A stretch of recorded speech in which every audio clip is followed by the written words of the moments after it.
I'm going to call to order the May 19th meeting for Environmental Matters Committee. For the record, all the members are present.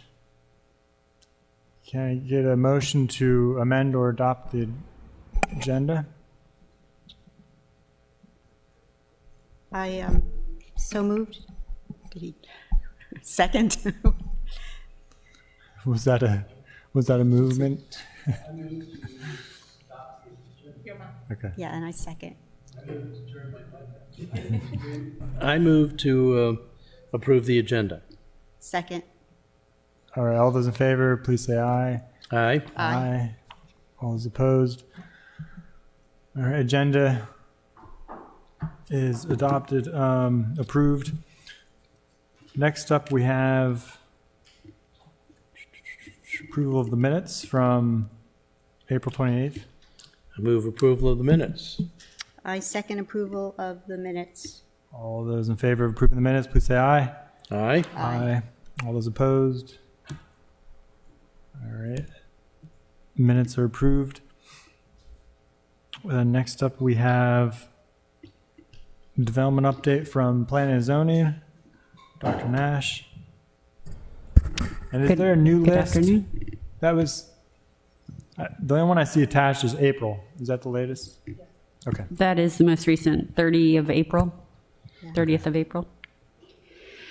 But there isn't really very many updates. I guess it was a slow month because the only thing I have in there as a new item is that the number of townhomes proposed at Chesapeake Grove at Bemby Beach is revised downward from 44 units to 40. So that was the only update. I checked with staff, but I think there are a few other things, like for 39 Hudson Street, they do have permit approval, but generally there weren't a whole lot of updates. Okay. Are there any questions from the committee on any projects? I guess I am interested in the status of the Bemby Beach because I've heard that there's that the owner might be interested in accepting offers to do other things with that property. Have you heard anything about that? I think the city manager is working on that effort, but we're just focusing on getting it through the process and getting it to Planning Commission. And one thing they need to do is update their traffic study, which is underway. They've done the counts, and I'm just trying to reconcile their data with COVID information for travel patterns. And I think they have a few other things to take care of before they can go back to Planning Commission for plan development approval. So that's a planned development. Yes. It's all residential, right? Yes, it's a residential plan development. Okay, thank you. And so do you have a date yet for the Planning Commission? No, not yet. Okay. I guess I do have a question about the crab development. A couple questions on that. So I had spoken with Paul Bollinger a week or so ago, but I had a couple of questions. One question, I guess, what had to do with, not necessarily environmental, I guess, but regarding a demolition permit, if those had to be, I guess he was told those had to be accompanied by a building permit, but I thought they were separate permits. Yes, he needs site design approval before he can get a demolition permit. Okay. Is that something in the code? Because I remember a few years back, the city manager Malinoff had some abandoned buildings demolished on the Reserve at Quietwater's property, and I don't think they had approval at that point. I don't know if there's some kind of emergency situation. We probably could go ahead and demo, and if there weren't any development plans for a property pending. But in this case, we know there is a development plan pending, and we're waiting for an application. So we'd rather have that in place so we can make sure we have all the stormwater management, at least a preliminary concept for stormwater management and critical area mitigation approved. So what's the, so I can understand, what's the rationale for waiting to have site design before demo permits granted? Well, I think it's what I just said, so we can make sure that all of the environmental protection measures are in place before they start demoing. I mean, we want to make sure that they have in mind the future needs of that site as far as planting, grading, and he's going to need to do a lot of planting at that site. So we don't want him demoing stuff and having runoff on the site when it's going to be a little while before he can get all the plantings, and we want to make sure all of that is coordinated. Okay. All right. I mean, I thought okay, that's fine. We'll talk offline about it. The other question had to do with critical area, and I think I mentioned this to you. There were some concerns about, has there been any kind of movement on addressing some of CRAB's concerns because from what they're telling me, the mitigation requirement is really difficult for them to meet on site given the ADA requirements that they have to meet. And it looked like there was, when I read through the critical area, an exception for ADA issues, but is there any kind of resolution to that yet? We've been meeting with Mr. Bollinger, and we have also talked to the Critical Area Commission because there are some provisions in our code that allow us to consider compliance with ADA. However, that really is in terms of the amount of impervious surface that is being proposed. It is not in terms of saying you don't need to meet the mitigation requirements. So the Critical Area Commission talked to their Assistant Attorney General, and he said, they can have more impervious surface than allowed, but they have to fulfill the mitigation requirements. He does not have to meet all of the requirements on site, but he would have to pay a fee in lieu if he could not do that, or plant off site somewhere. So he does not need to plant everything on site, but he could either meet it off site or pay a fee in lieu. Okay. All right. Well, we're also looking at whether he can reduce any of his impervious surface because of how he's configured the parking lot. There might be some opportunities to rearrange some of that and have less impervious surface. Mm-hmm. Okay. Well, I'll chat with you more afterwards at some point about the ADA requirements, and just like to better understand that since it's in my ward, and to see if there's anything we need to tweak with the language of the law if the exception is not working. So, all right. So that's it. Anything from colleague from Ward 1? Any questions? I have more. All right. No, go ahead. Alderman Arnett? Just a general question. When do things fall off of this list? Like 9 St. Mary's. Isn't that done? No, they actually are interested in adding a new unit. Funny you should ask. So I've kept them on there. So I keep it on until the building permit is finalized. Then I leave it on for 1 month, showing that the building permit is finalized, and then the next month I remove it. It just takes a long time until building permits are finalized. So 51 Franklin Street. Alderman Arnett, could you bend your mic towards your... There. 51 Franklin Street is the same. It is getting very close to being done, but the last time I checked, there were still 2 units that had open building permits. Okay. And our perennial favorite, Rocky Gorge.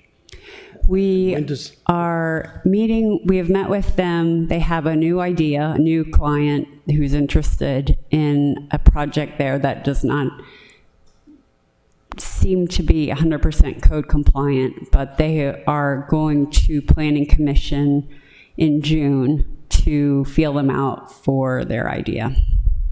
Okay, that's interesting. And then the last one, because of the number of ads that I'm getting from them, you would think it was already built, Village at Providence Point.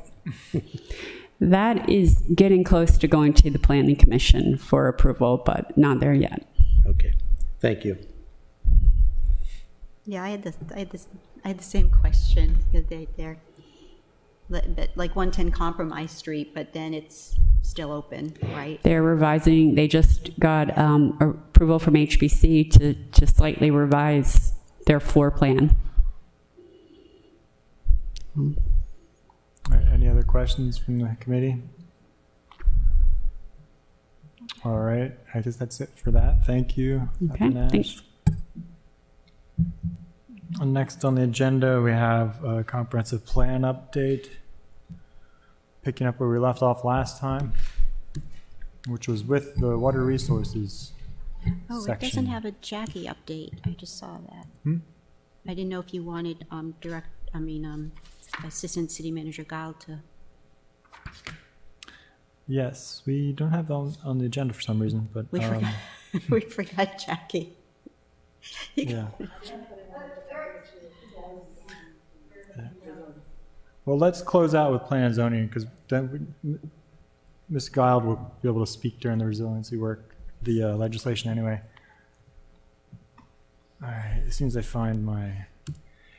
I'm using the same presentation that we were, even though we've advanced some things. I've kind of held off on this section, just knowing that we were going to be talking about it. So it's the one that's dated April 21st.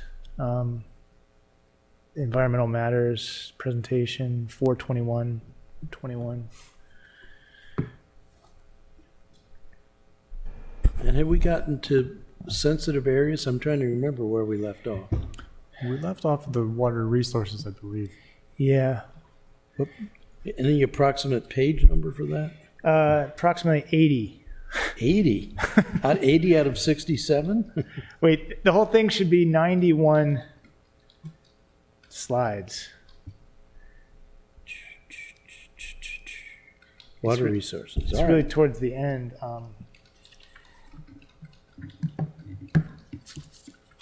And so, let's see, if we go up to goal 1, Yep.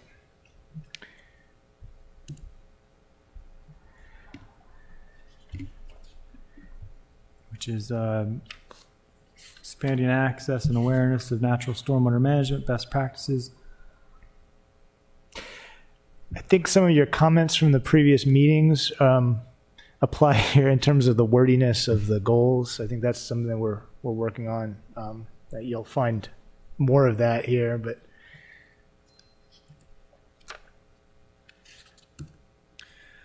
Yeah, and so I think I was just wondering about, I think it needs to be explained somewhere in terms of why you're striving for this. I think we can just for basically for the public's sake. I guess I'm assuming you want to, and I guess that could be placed in the metrics section, right? In terms of, I guess the goals would be to, or the metrics would be expanding the number of facilities, or for, it looks like for small businesses. Yeah. Can you explain this a little more in terms of what Sure. you're thinking? yeah, certainly. So the idea is broadly to expand how we implement these types of practices. You know, I think right now the model is we work with a contractor that's working for the city to implement. I mean, there's sort of two ways it seems. One is the city is overseeing certain projects. Jackie does some of this, and then new development or redevelopment does projects as part of their site development. The idea here is to expand this into residential communities. Single family homeowners could be encouraged to do more. Maybe there's some incentives in place, HOAs,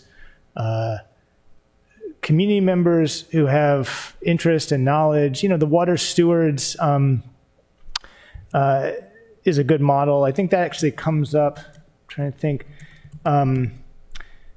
It actually came up in the sensitive areas section more, but we want to leverage the work that water steward Academy does, and really kind of empower more people to be part of the effort to improve the watershed. So that's part of it.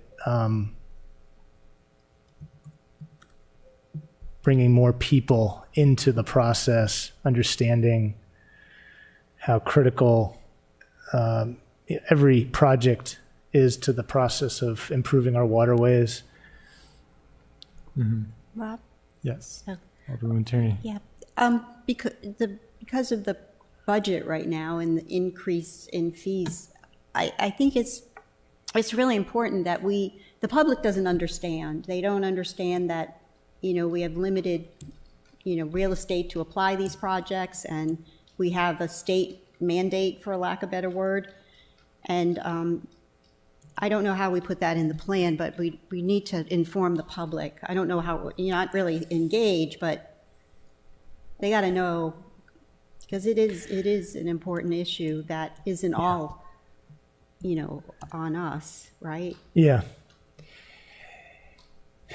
Comes up every time, every budget. I know, we have an incentive in our city policies where, homeowners can get a reduction in their utility fees if they implement certain best practices. Commercial properties can do the same. And I don't know how widely that's known. I mean, Right. so that could be part of it, just Yeah, we have some existing tools in place that I don't know that we promote as much as we could, but that could be part of this. But that's kind of why some of this is really just about, campaign, awareness campaign, but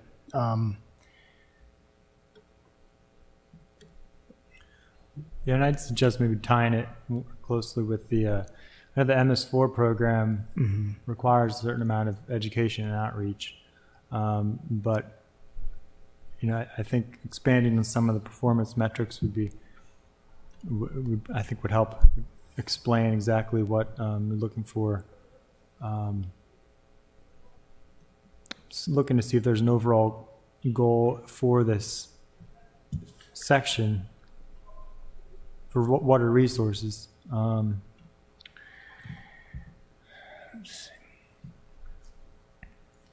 you kind of also throw in minority hiring in there with that goal as well. so I think this was also stemming from some conversations that happened at the Environmental Commission Yeah. with Commissioner Rowell, who is very proactive, I think, on this and wanting to make tree canopy work and stormwater projects kind of more meaningful to to underserved communities, and and so I do think that, and I also had some subsequent conversations with our city arborist, Brian Adams, and just in thinking about this is just tree planting as part of stormwater management that will probably have more traction in those types of projects if they're happening within the communities that have the ability to steward them. And anytime we can hire people who are in those communities or work with local contractors that are familiar with the communities, I think we'd be in a better place to ensure success with those projects. So that's part of this as well. I mean, it's going back to the theme of just finding a way to bring more people into this process. So it's not seen as something that, the city has to meet its MS4 requirements. They're good. We can do, we don't have to worry about it. It's sort of it needs to be kind of a citywide kind of ethic, I think. That's part of what's. Yeah, and I think that'd be the way to probably reword this to have that be the goal, right? Is to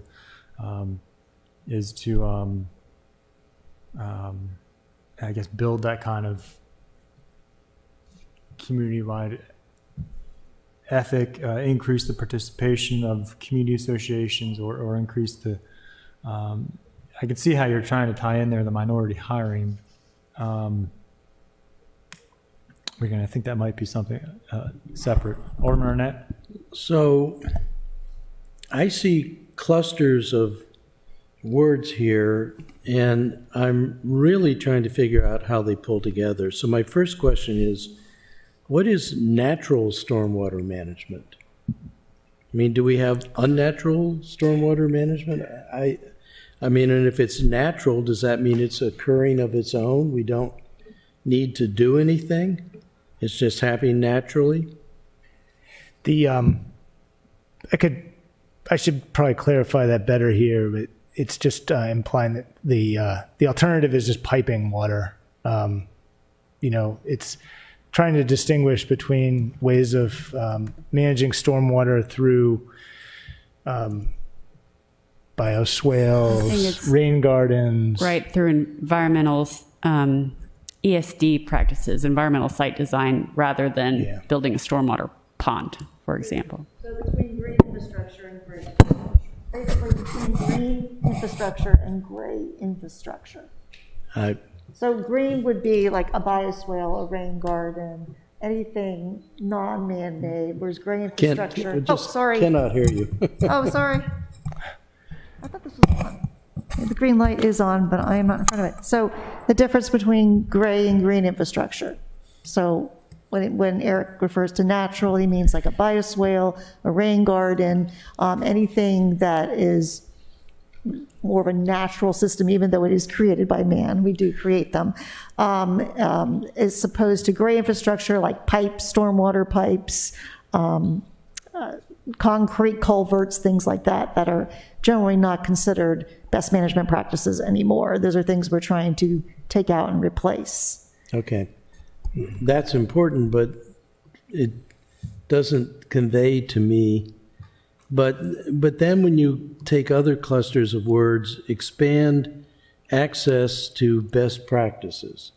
So natural stormwater clearly is a better practice than piping but what does that mean to expand access? Are people prevented now from knowing what best practices are? I think if you think of the watershed program, that would be a good model. So maybe it is an expansion of that program or more city participation in that program, where you have community members learning about stormwater management, installing them in their communities, and making sure that they understand how they work and how they need to be maintained. So getting buy-in on those projects to make sure that they benefit every community in the city. And then again, I couldn't hear the response. I'm trying to figure out the tie-in between access and awareness and small business minority hiring. Yeah, I think access could be better explained here, but it's basically just trying to bring more people into the understanding and imperative of using these green infrastructure techniques to meet our water quality and stormwater management goals. I mean, we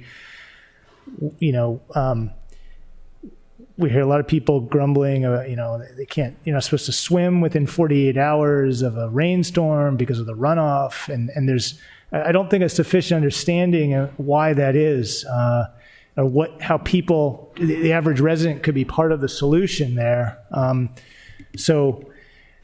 minority hiring or small business and minority hiring, I mean, that's just really, I think it's more of a fundamental idea about, leveraging expertise that already exists here in the city, building that expertise and knowledge so that, it's a pretty common practice within, procurement to sort of build up the capacity of small businesses to compete for contracts that, other more established companies are more set up for. And so I think this is just a way of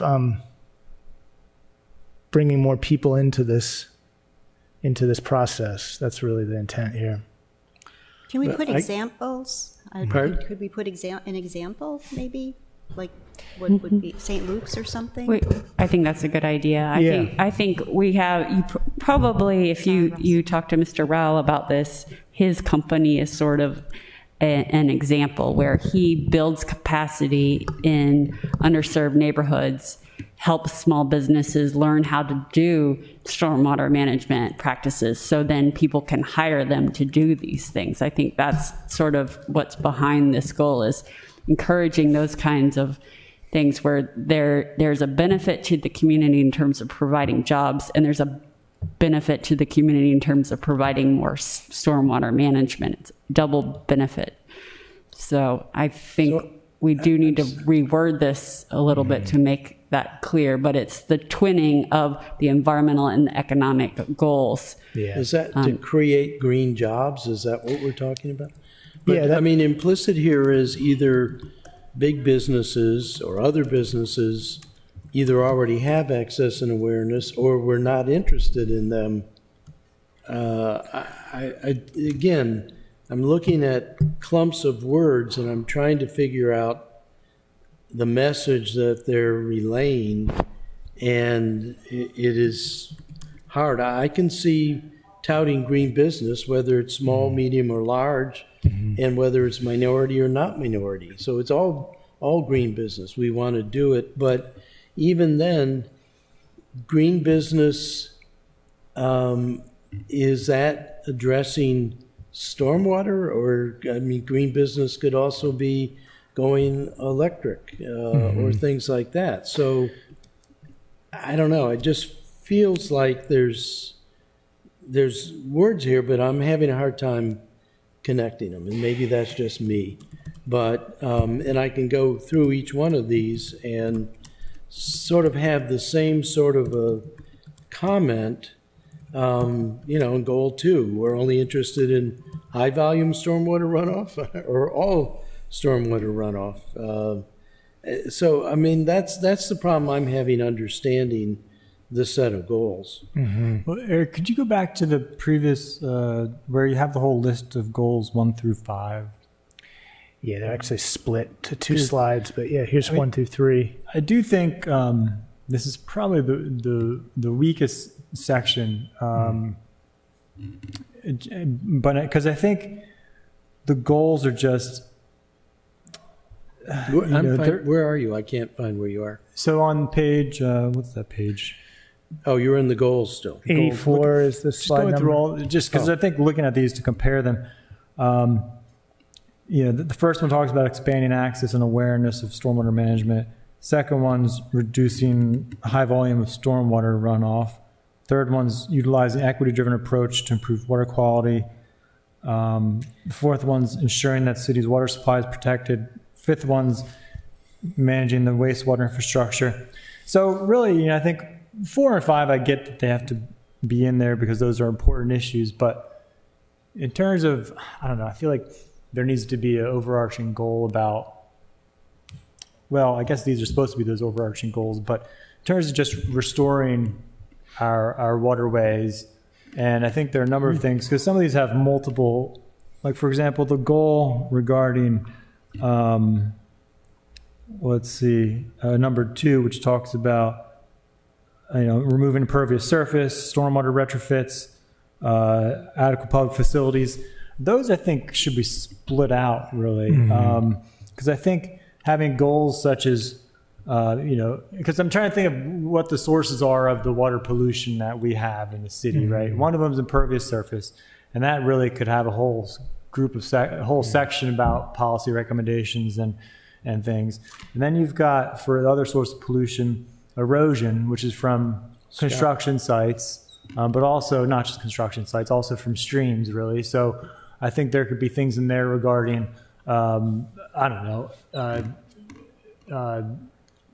changing some of the policies regarding new construction, or maybe along the lines of enforcement. We have erosion on some of the park trails throughout the city, which I think was mentioned elsewhere. And then we have the increased rate of rainfall today, which is going to be causing even more erosion throughout the city. So, and then I mentioned the streams, because if we're getting more frequent and more intense storm events, it's not only going to cause erosion in the parks where the rain hits, but the streams themselves are going to start to unravel. And so that's also a major source of sedimentation into the bay. So I think having almost a separate, maybe even a separate goal regarding just that type of stream restoration would be helpful too, because I know we have a number of things there. Nonprofits are working a lot on that as well. And I know that may end up being a whole lot of too many goals, but they may be able to be combined. I just think some of those issues deserve their own, and some of them are related to the TMDL. So maybe you could group in some of the specific TMDL reduction, that kind of plan. But then again, maybe that would be too wonky, and we should just stick to the. Well, it might be that is goal 1, restoring the city's waterways, and then these and the ones you mentioned become strategies for achieving those goals. So can I go back to a very basic thing? Is water resources one of the state mandated things? Yeah. So that's part of the problem. It's a catch-all. It's a catch-all for, waterways, drinking water supply, wastewater management. It's So now I'm starting to understand. It's traditionally really focusing on drinking water supply in other state plans where that is an issue. In Annapolis, we're lucky that that's not one of our top issues, but that often is around the state. The state mandates that are kind of handcuffing you, and you have to throw all of this stuff. We actually, I think, are just fine on our drinking water resources until we run out the aquifers, and then we'll have sinkholes and all that kind of stuff. It'll be bigger problems. But I think Rob is right. All of the work that we're talking about in the watershed improvement plan about fixing scoured out creeks and erosion, and how we did that one thing where we started down by Farragut on the lower end, and then we had a big rainstorm, but because we didn't fix the upper end, washed out several. So how do you get things like that? The scouring of creeks, the erosion is part of our TMDL problem, the silt problem. Is there another catch-all category that I'm not thinking about now in the state mandated where we can get to those, or do we have to make it fit into this? No, so we have the sensitive areas element, which does overlap somewhat, but I think you're right that a goal that is specific to stream restoring our waterways, I think is the way you put it. I think that would be valuable. I mean, in rereading these, I think having that pop out here, I think would be pretty valuable. And it's a big challenge. I mean,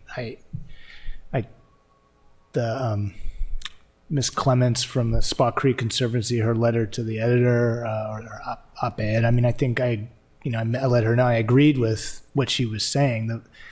It's one thing to kind of fund these projects, but it's another to kind of manage them over time, maintain them. It's I don't think there's an easy answer to those questions. The cost of, So the first two really are stormwater. The third one is that's where quality in the creeks the scouring could be picked up there.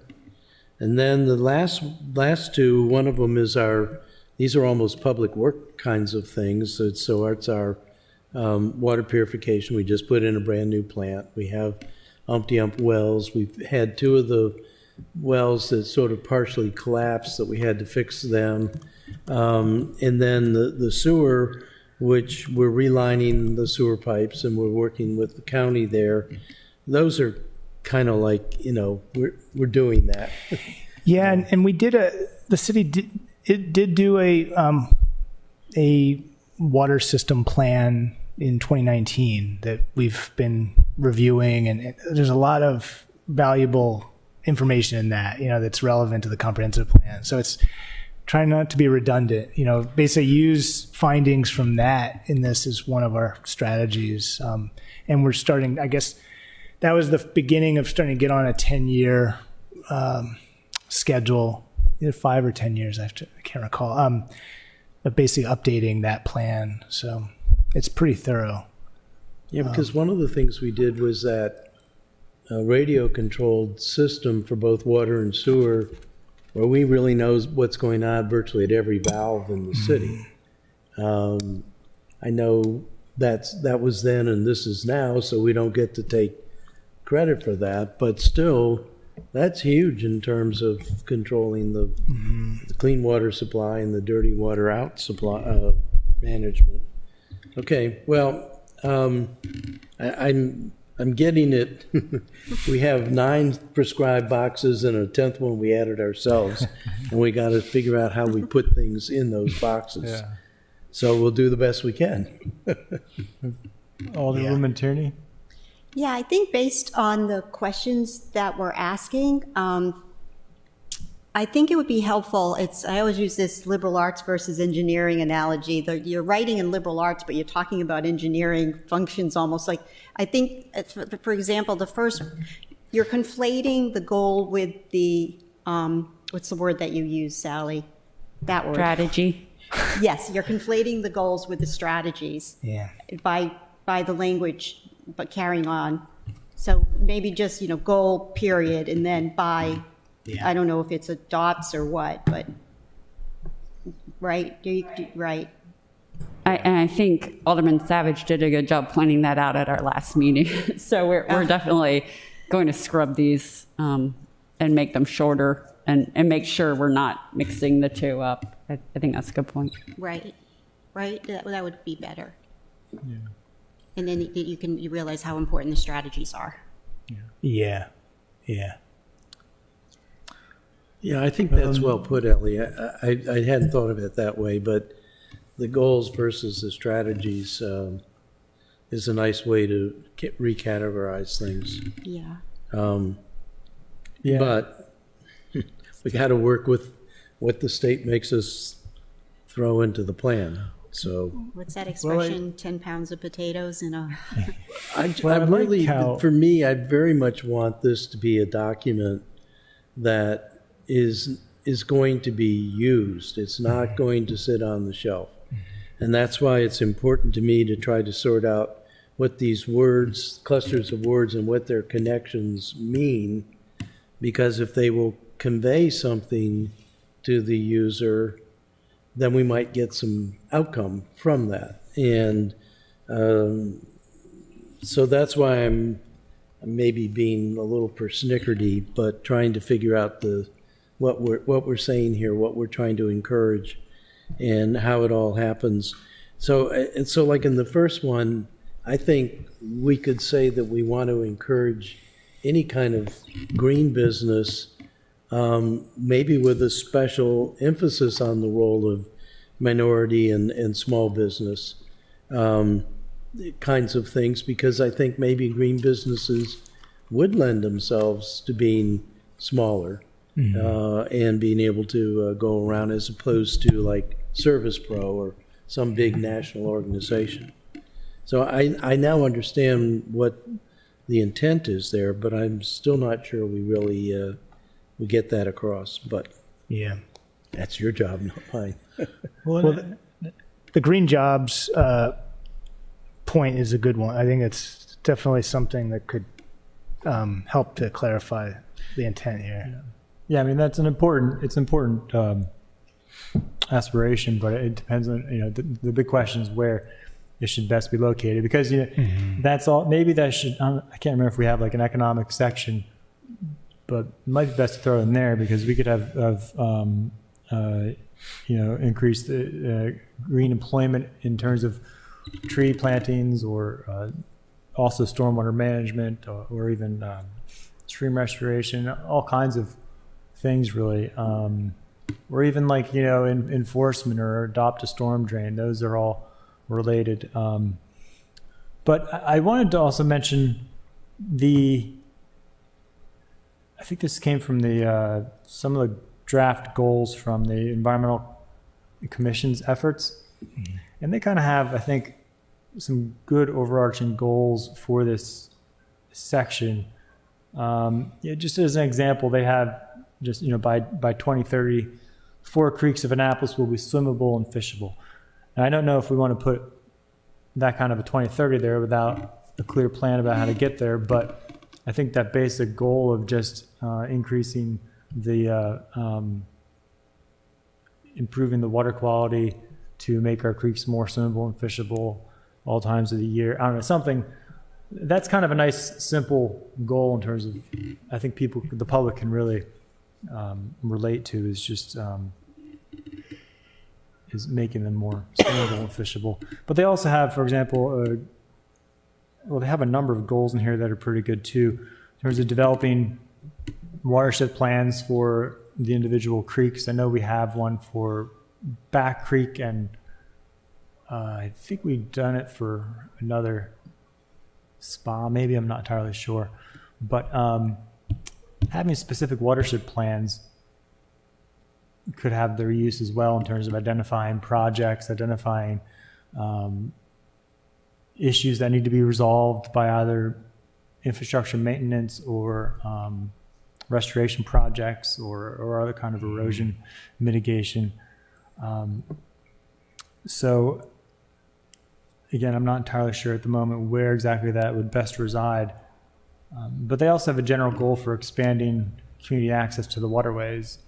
And I know that's been mentioned, I think, elsewhere in the plan. The document that you're referring to, is that came from one of our earlier meetings? Just want to make sure. Yeah. I'm sure I have access to it, but Yeah. I know there was kind of a summit type event that happened early on, so Yeah. I can look at that again. Yeah. And so I guess just moving forward with some of these, I had for goal 2, I just had some specific, because that seemed to be the, we've talked about the wording, but that in essence seems to be oriented on stormwater management and trying to reduce the amount of stormwater runoff. And so I think I mentioned before the idea of needing a program to convert some of these older grandfathered properties to make sure they do have some kind of stormwater management. I think I mentioned that at the previous meeting, Yeah. like an incentive program. And so I'm trying to do this on my phone because it's not coming up on my computer. I mean, what I struggle with is, we have an incentive in the books, but it's maybe not enough of an incentive. Yeah. It's like a commercial property can get up to 50% off their utility, but I don't, maybe some folks don't know about it, or it's just not, the cost of they've done the math and it doesn't Yeah, I don't think pencil it's out or something. incentivizing them to do much of anything. I think when it seems to work, because Amy Clements mentioned to me, she's like, well, Rob, some of these communities like Spa Cove Apartments, I think she said, are partnering with Spa Creek Conservancy to make some improvements. I don't know exactly what those improvements are, if they're modest or significant. But the point is, I think they're more receptive probably just to working with a community group like that. But I think it's certainly helpful if they can also get some kind of significant monetary relief, and that's where I think we might need to just escalate the fees on certain types of properties that have no stormwater management, so that we can then go ahead and back off of them once they make some improvements. And under the impervious, also goal number 2, impervious surface is mentioned. And I think the last comp plan, we had a goal to reduce the impervious surface by a certain percentage. I'd have to look that up again. But it also may be worth exploring. We do, and let's see. Like some I kind think of, it comes up in the sensitive areas chapter, but it's basically, we're trying to get to a point where I think it's the equivalent of, what was it? It's, hold on a second here.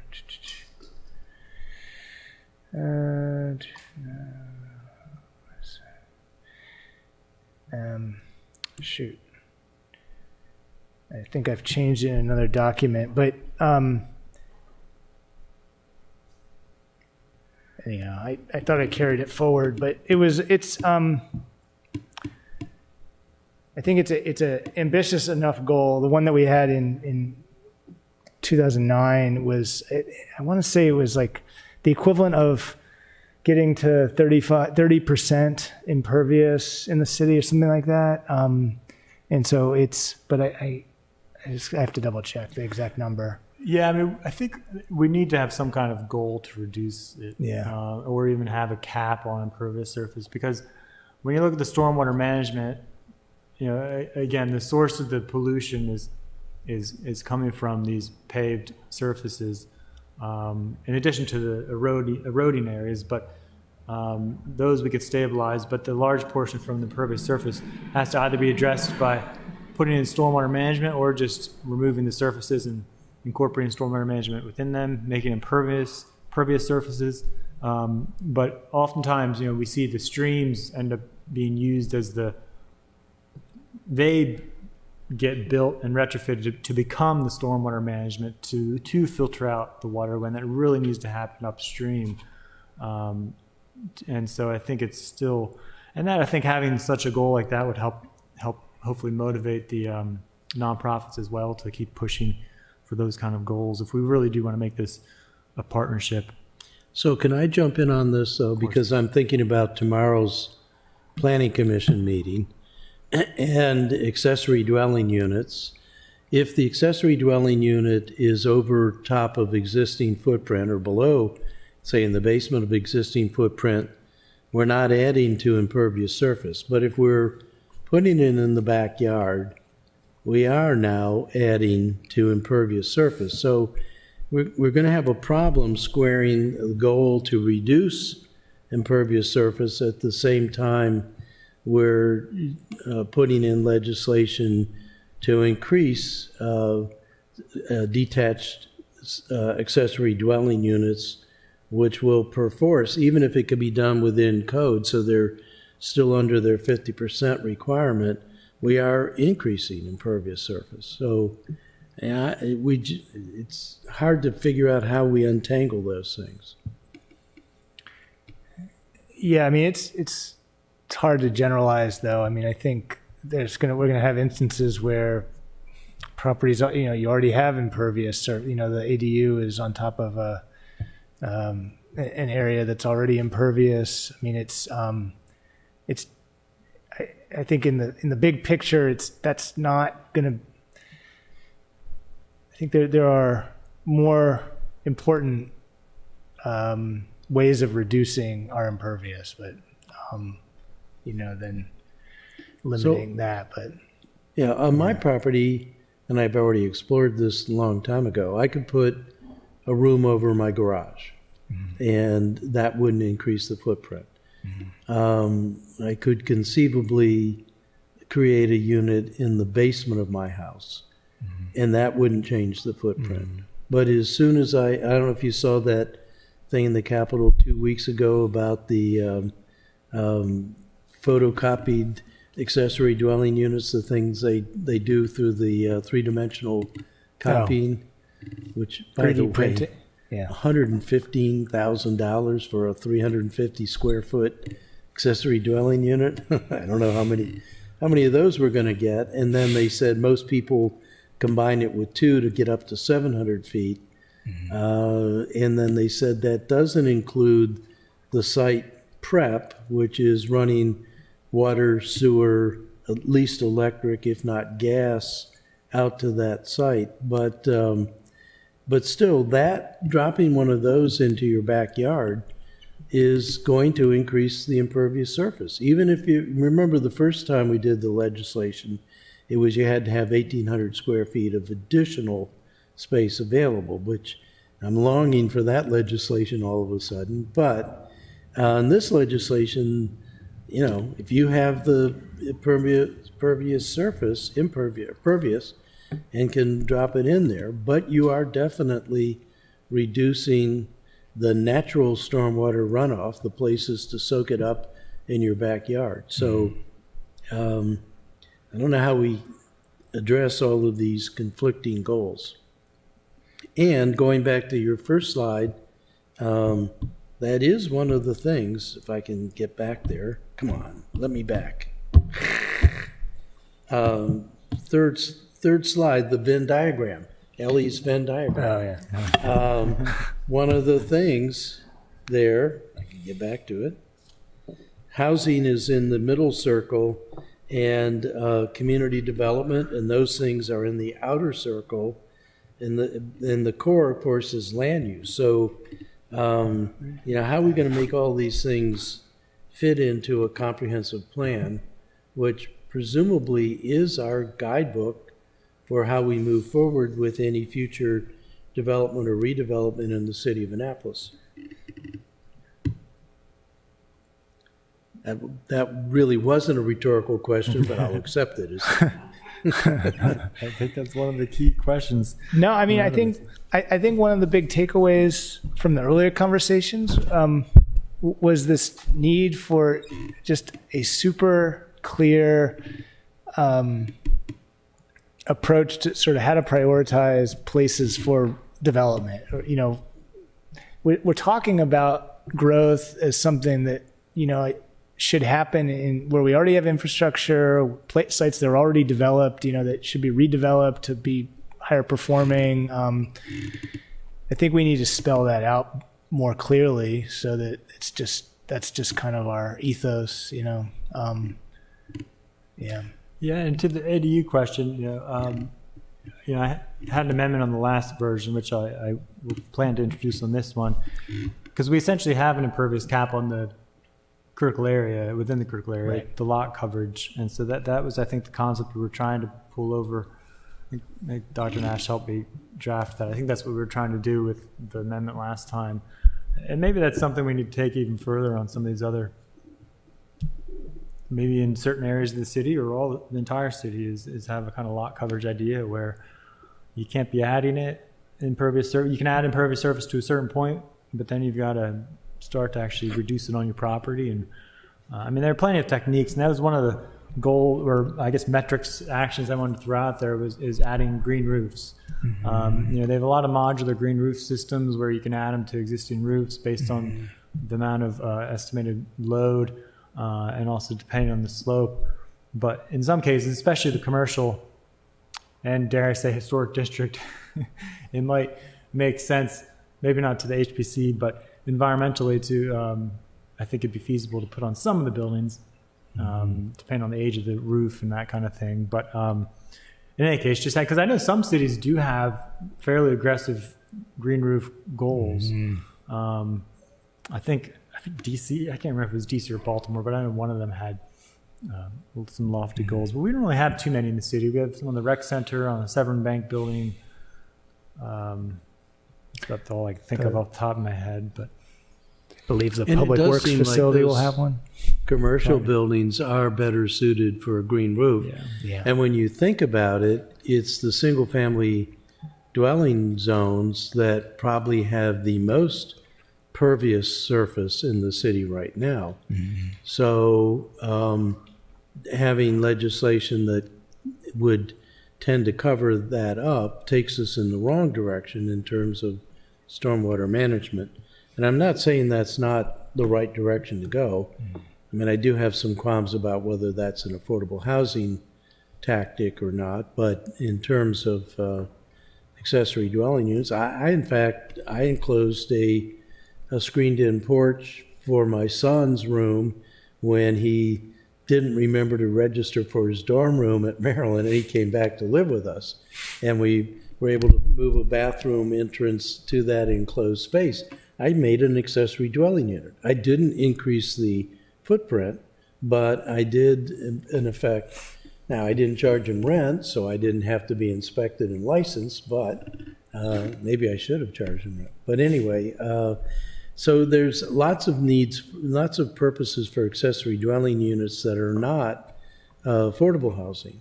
But in any event, I think that this urging them to be in the backyards of single-family dwelling units has a potential adverse effect in terms of the environment. I'm open to, yes, I'm saying this publicly, but looking at accessory dwelling units without increasing the footprint. And what does that mean? That means that you can do a granny flat, which is very possible in historic district, and/or, make your existing garage into something. Right. Just have that stipulation that you're not adding. That's sort of a compromise on the environment. Yeah, I like that idea, but I don't know. I mean, one of the things we have to do is look at the feasibility. Where can all of these accessory dwelling units go? I don't think they can go in apartment buildings or condominiums. They're not really designed. Maybe they can go out in the open space at Watergate Point, but I'm not really sure. I think they're probably close to their covering up all their pervious surface, and I'd hate to see some of those big old trees come down that they have on their property. So I'm wondering, with your restriction, Ellie, I'm trying to figure out where they would go. Well, a lot of people convert their garages. Yeah. It's called a frog, finished room over garage. I didn't know that. Did you know that? Planning term? All right. I was not familiar with that. To move on to, if you could go to slide for goal number 3. Yeah. Just, again, this is just another one of those goals. I think the language needs to get tweaked. It's kind of hard to understand. I think the goal seems to be just improving water quality.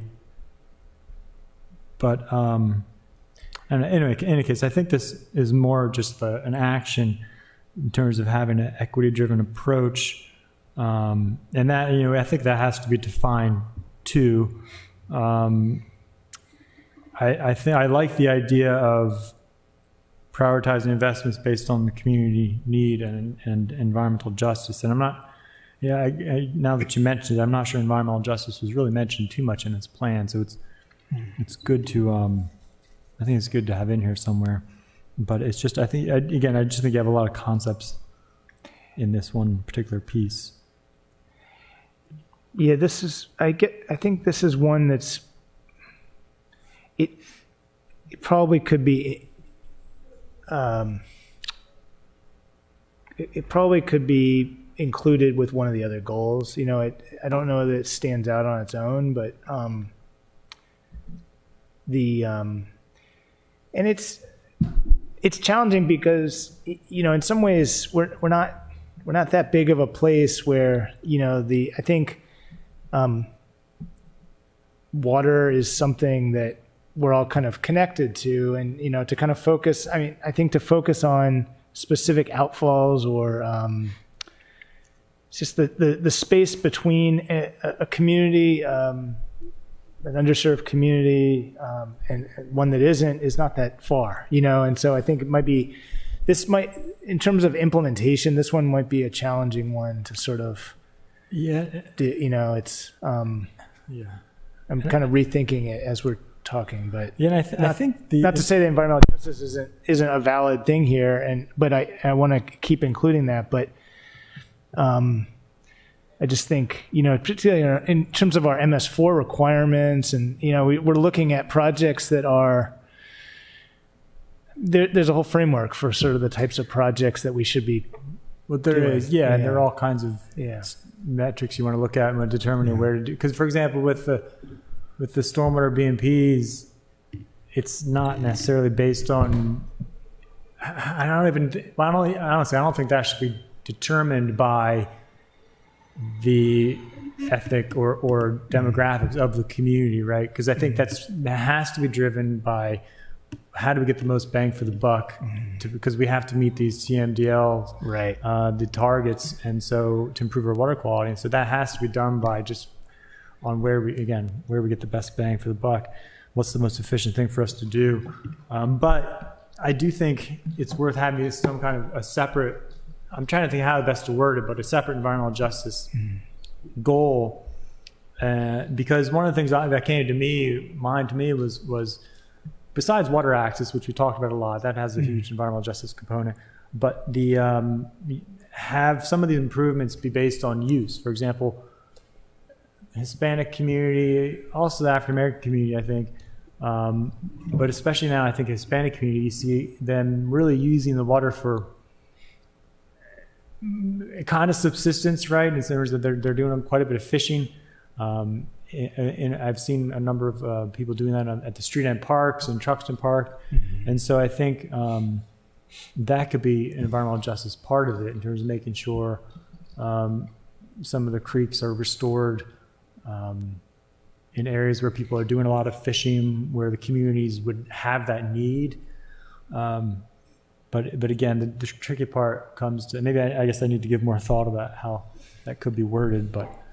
That's a good point. I mean, I think if we had a goal that was more specific to stream restoration, that you could then tie that into, sort of the values in doing that are multiple, but certainly like how a community uses that waterway is part of that, and some, yeah. Yeah, and that might be, I don't think the comp plan will necessarily be able to get into this amount of detail, but if we do separate watershed studies or assessments to really determine the need, we can really identify certain areas that may need to have certain types of improvements or certain types of stream restorations. Because otherwise it's, hopefully the city is using primarily metrics, but sometimes they often go where it's most easiest, where they can get the property more easily than having to pay a lot to get access or work with a bunch of different property owners. That's also something to take into consideration. But also the nonprofits, this could help drive the nonprofits to certain types of areas to do their restorations. Like Hawkins Cove is one, I guess, example of a very equitable area to do restoration activity. I didn't really have anything else on this section, but I do. I think these goals are misplaced. I mean, it seems to me that if the goal is water resources, we need to go where the most need is for like stream restoration or stopping stormwater, not where there's social need. They may overlap, but it seems to me the social needs need to be prioritized someplace else. So percent of watershed in high social vulnerability, and I don't know what that means, and historic disinvestment. I'm trying to think of where that is. Yeah. Is that in the old Fourth Ward? I don't know what that means. And then the same thing, the share of the water protection needs to go to high need locations. Need for water restoration or people who are of disadvantaged means, lower means. I don't know which one that's trying to get to. Yeah, that's fair. I think you're definitely pointing to the aspects of this that I think are just poorly communicated. I mean, I think there's a lot of overlap in the sensitive areas section of the comprehensive plan that addresses social need. So I don't know that we would want to disconnect completely, but I think given the realities of meeting our MS4 requirements and the practicalities of sort of doing these stormwater projects, and I think I definitely need to figure out a different way of discussing the social component here. That's maybe less. So here's where I can see it having relevance. We did the restoration at St. Luke's, and that's in Ward 8. And we're doing other stream restoration projects, but maybe there's some, actually I think I'm trying to think of the apartments. I'm trying to think of things that are in Ward 6. So like if we only do the restorations where there's communities of means, and we never get around to doing it in the other communities because resources are scarce and it takes time, not scared, and it takes time to do these. I can see where those social equity things could definitely be relevant, but I'd really rather see the priority, the performance measures on, we got cleaner water, we cleaned up the streams, there's fish living in there now, rather than we did it on Tyler Avenue. But that's, so it feels like there's some of it, but I don't know if those should be because those are the exclusive performance measures that we have here. There's nothing that is more engineering quantified for Ellie about the pH of the water went from 5 to 7, or the algae went from 50% cloudy to 25% cloudy. Yeah. Which I think are the more relevant performance measures for water resources. Yeah. Yeah, that's right. When Element 7 mentioned the Environmental Commission's prior comment about, by such and such a date, we'll have 4 creeks that are swimmable and fishable after a rainstorm. That's something that I think really translates to everybody pretty easily. So I think more of those types of metrics would be valuable. I think.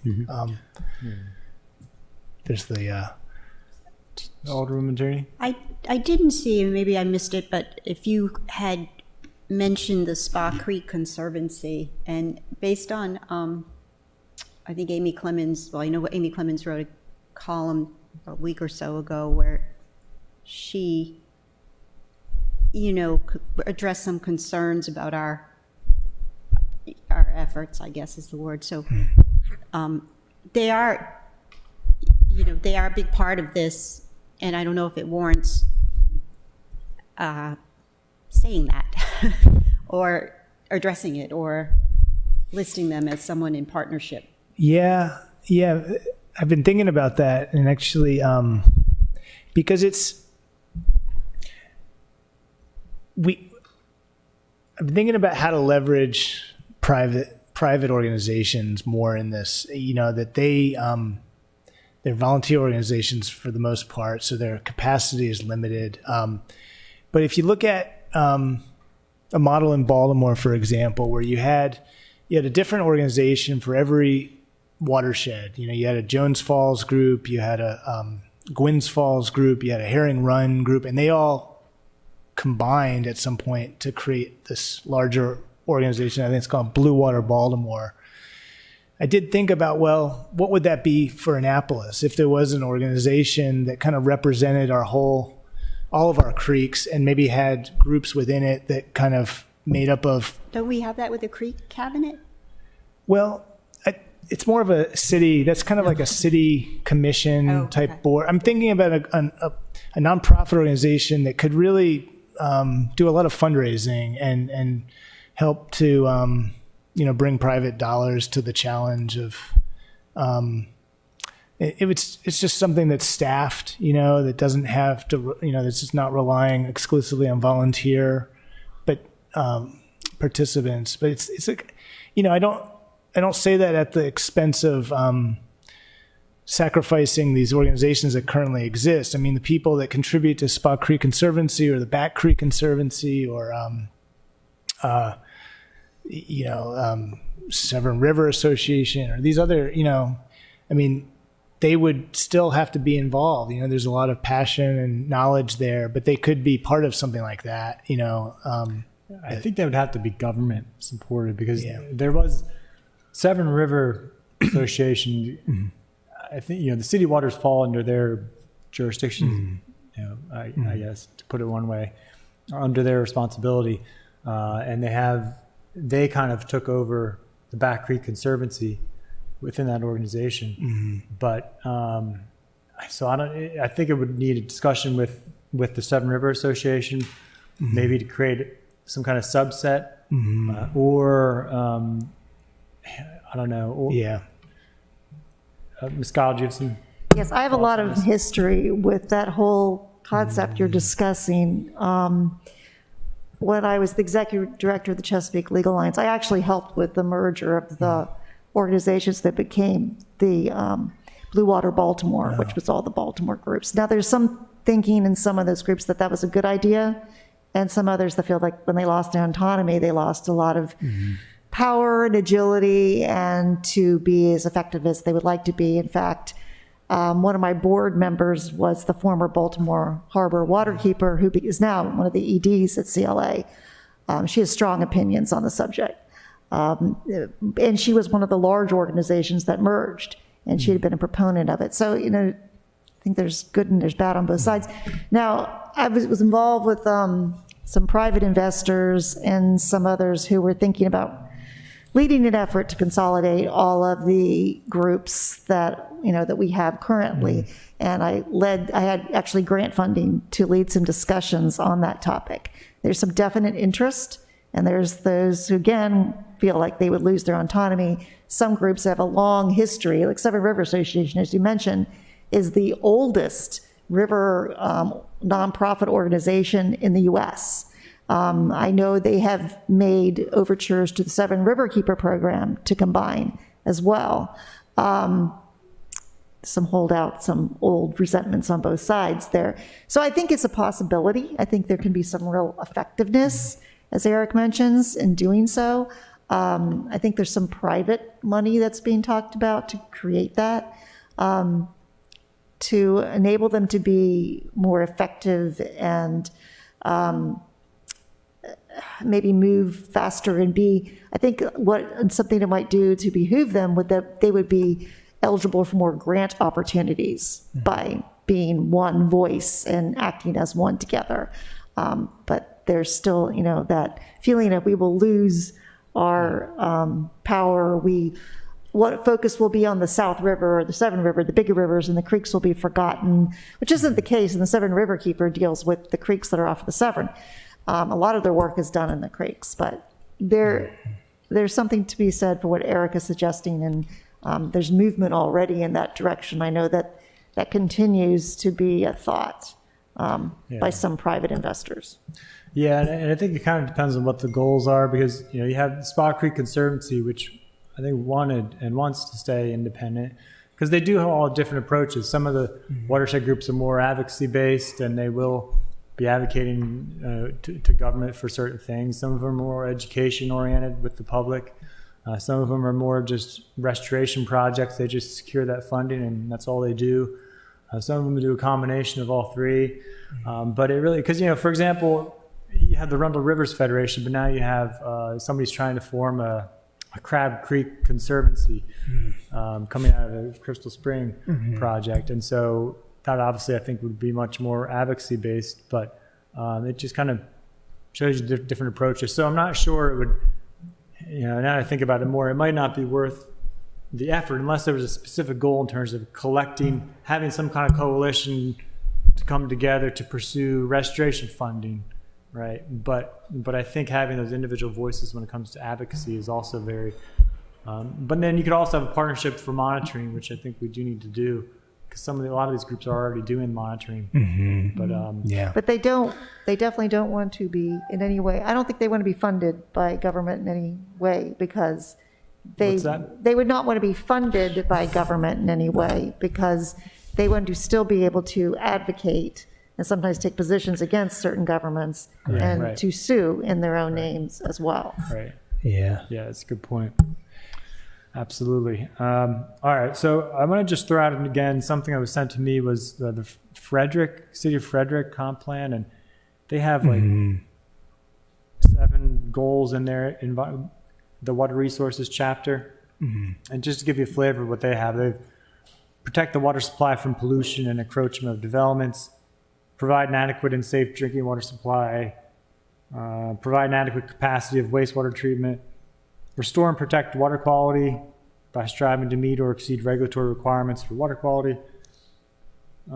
This will include current water quality impacts as well as future impacts from land development and population growth.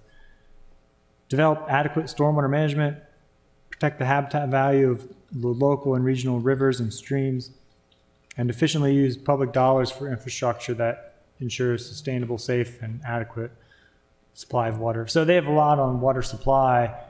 They don't really have so much on the equity approach, but I think they do some other things that It's probably make because some of the value. location. They have just rivers going through it, right? Yeah, To get a map. yeah.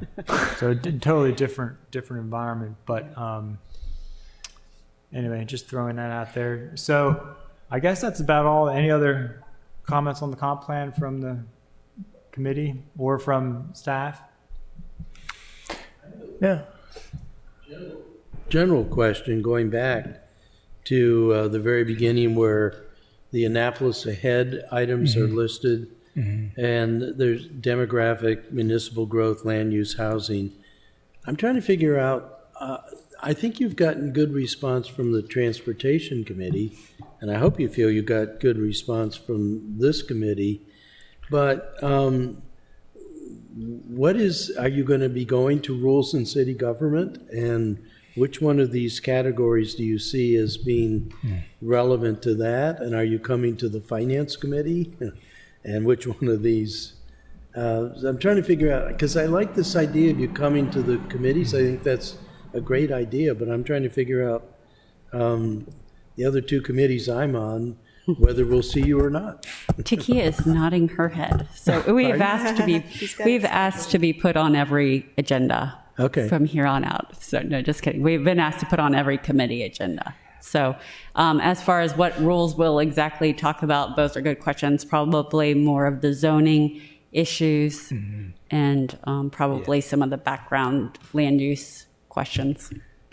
But you know what's really one of the most important issues, and this comes from my professional life in the office of the actuary, the demographics are the story. I mean, that's the waves of the future for the city. You know, the baby boomers are starting to leave us, and all their pressures on classrooms and things like that.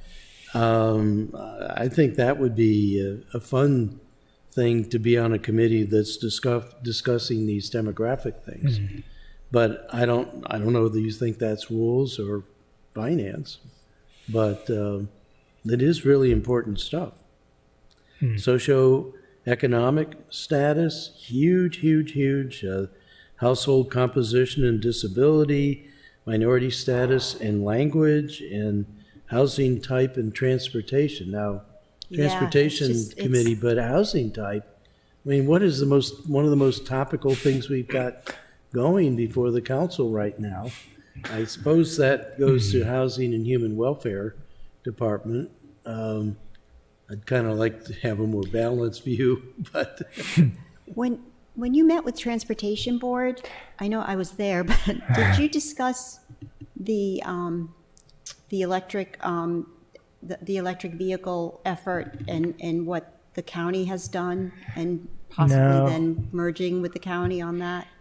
No, we haven't really discussed much on the environmental electric vehicle front with the Transportation Board. It's been, I would say, most of the discussion is, we're talking at transit mostly, and I think some discussion about, the interest in electric transit fleet, but not, we haven't really gotten into the specifics of that, I would say.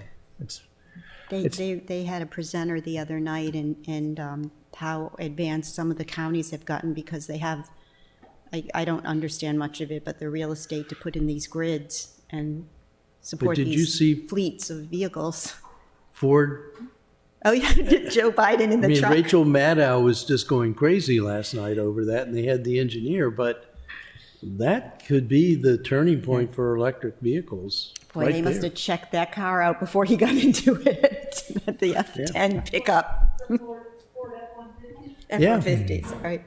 Yeah, and it's a neat, because now it's got its own generator. So if your power's down, you can run your house, you can do your campsite. Wow. So I'm looking forward to an all-electric boat.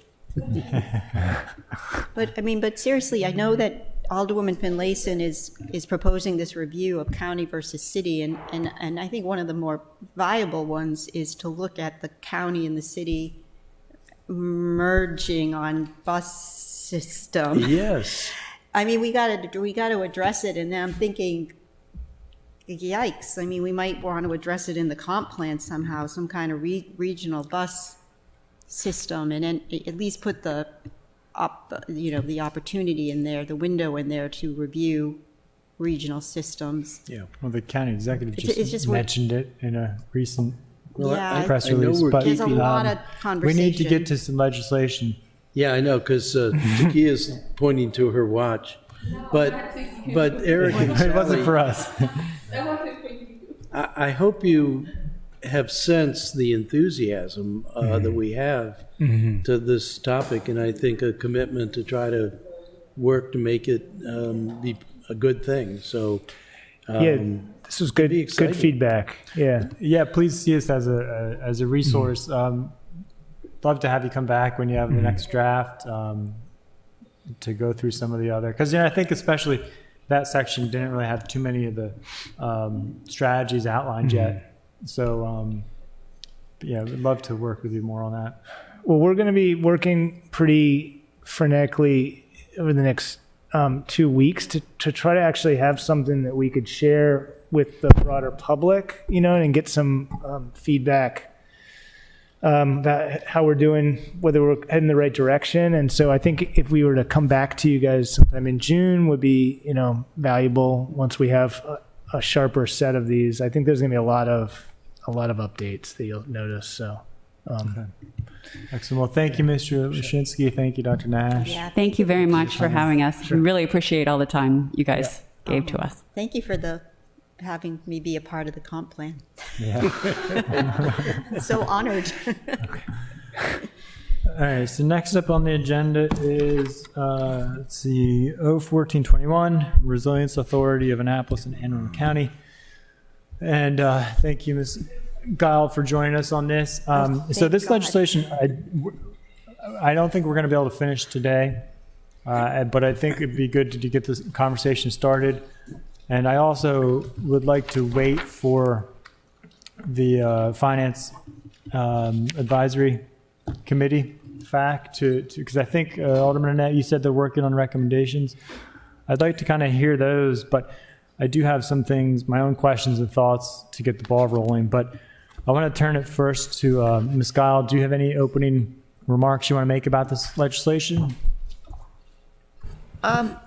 Well, I'll say, because you probably all know basically what's in the legislation, and I think what's been a concern is, what does it do for us? And as we all know, we're facing, because of the effects of climate change, some hefty projects, infrastructure projects. I mean, by 2040, we're going to, without a doubt, be feeling the effects of climate change, especially here in Annapolis. So we have a lot of projects facing us that we don't have any discretion as whether we do them or not. We have to take action, especially with regard to protecting us against sea level rise and storm surges and even nuisance flooding, but in protecting our buildings here, especially our historical assets and our important historical sites, as well as our businesses and what draws people to Annapolis and makes our economy grow and move and sustain it. So, just some other points along those lines is, why do it? Why not just let the city and the county each do their own projects? And one thing it does, by the way that the Resilience Authority legislation is set up, it's a quasi-governmental kind of entity. So it's outside of the government, which is good because it's outside of the political process and political types of pressures, but there's still input from the city and the county at the same time. So there's direction. And especially initially, a lot of work will probably still be done by the various city staff. But the projects are identified by city staff, like Public Works and Planning and Zoning and Emergency Management especially.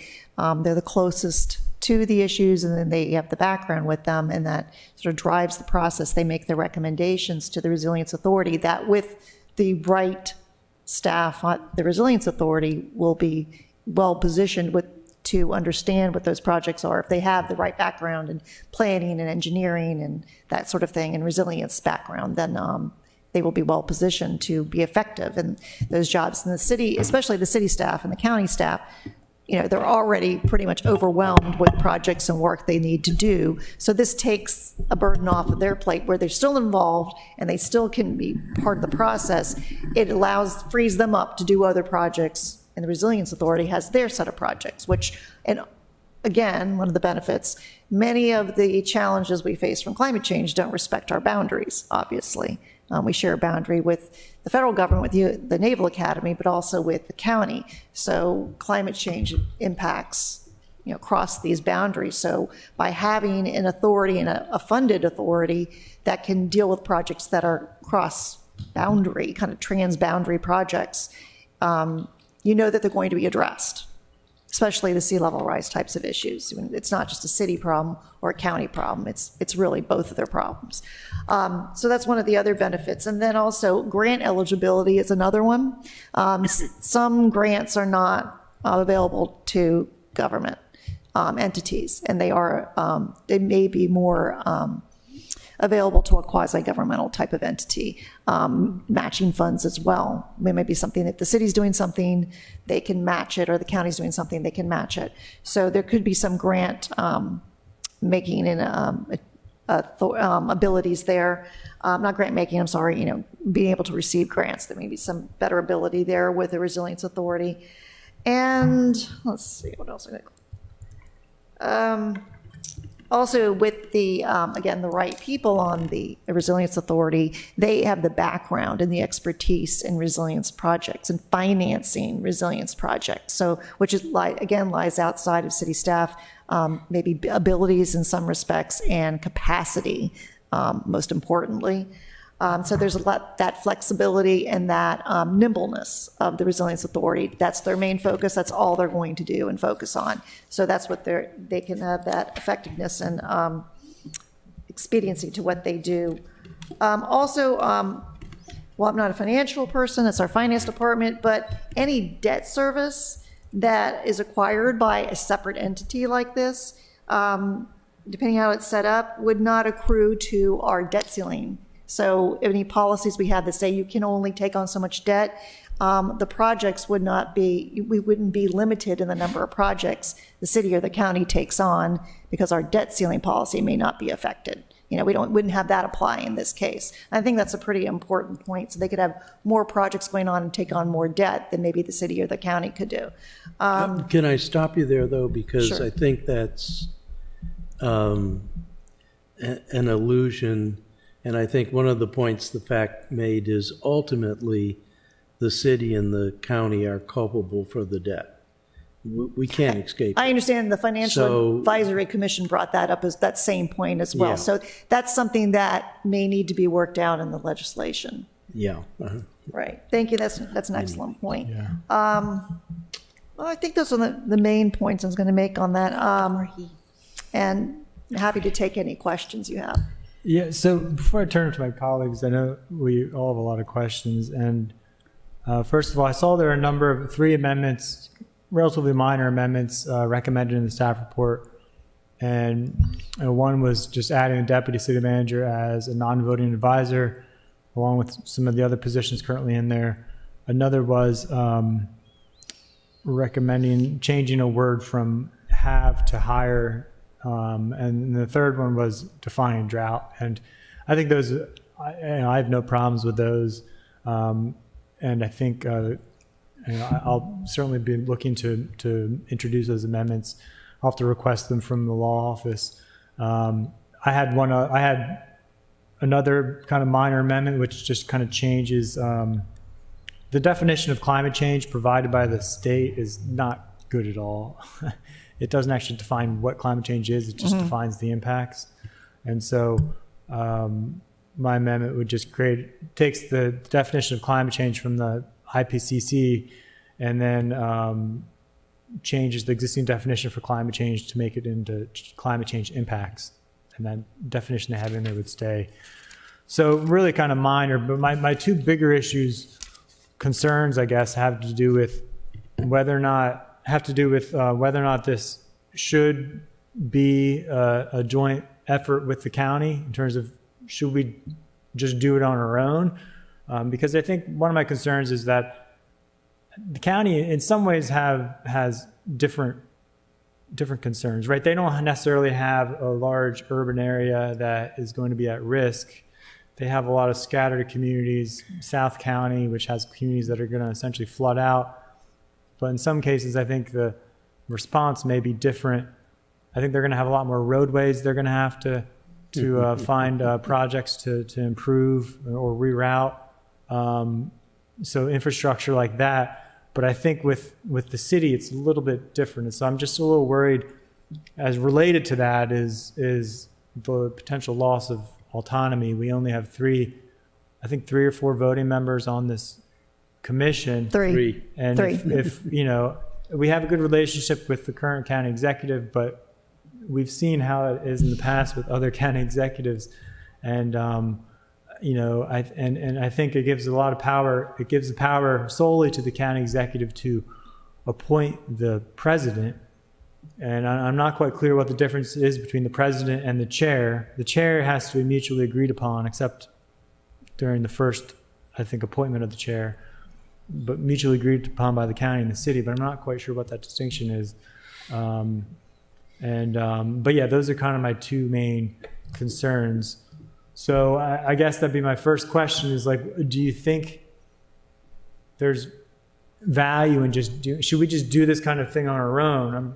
I get what you're saying in terms of combining resources with the county, but I still worry if some of those risks in terms of losing some of our autonomy over, say, I know we have some of this has to be agreed upon by the city officials and the city appointees, but anyway, that's kind of do we want to hear from general concerns or? Yeah, general, right? First. Yeah, first, okay. before Ross gets into the FAC. Yeah, go ahead. Yeah. The Go FAC ahead, had a Ellen. lot to say. Yeah. Oh, my Okay, so Alderwoman Tierney, then I want to see if Yeah. Scott has a response before we get to. Yeah, well, I know you're just to gonna have a back, my understanding of this, as I co-sponsored it with this understanding, is that the state did enabling legislation. And this is basically a sort of a flow down of that. And that, I know that Senator Alford said, okay, we did this for you, City of Annapolis, but now per our bill, you have to set up your own. And that is what this is. But what confused me was I thought this was so that the funds then would come from the state or feds through, this is a vehicle through which funds from the feds or the state could be received. But then the staff report says that this is just for the delta in the between the, I forgot how it reads. But not to confuse it, but I thought that this was necessary to receive resiliency funds from the government, being the state or the federal government. Is that a correct assumption or understanding? It is, but it's not just state and federal funds. It could be other grant funds and other private investment funds as Yes, well. that are out there. Yes. Yeah, that are out there as well. Yes. Yeah, Okay. but it's up to each local government then to establish its own resilience authority. So, for example, Charles County has already established theirs. They're in the process of hiring their director, and Queen Anne's County is in the process of going through establishing one as well. So that's what it means when in the staff report it says the Resilience Authority will raise the funds necessary to bridge the delta between city and county funds available currently and in the future. So that doesn't say we're not receiving city and county funds. It's just that we are then going out for. They can, Right. yeah. So if the city, for example, had, it already has some money in hand and some grant funding for some of the work at City Dock, but it doesn't have all of the revenue needed. I mean, all of the money needed to do the projects it contemplates. Right. So this authority could find the other monies to do the Right. projects completely. Right. And okay, so that's why I supported it, is that this is really important, and for funding for all citywide.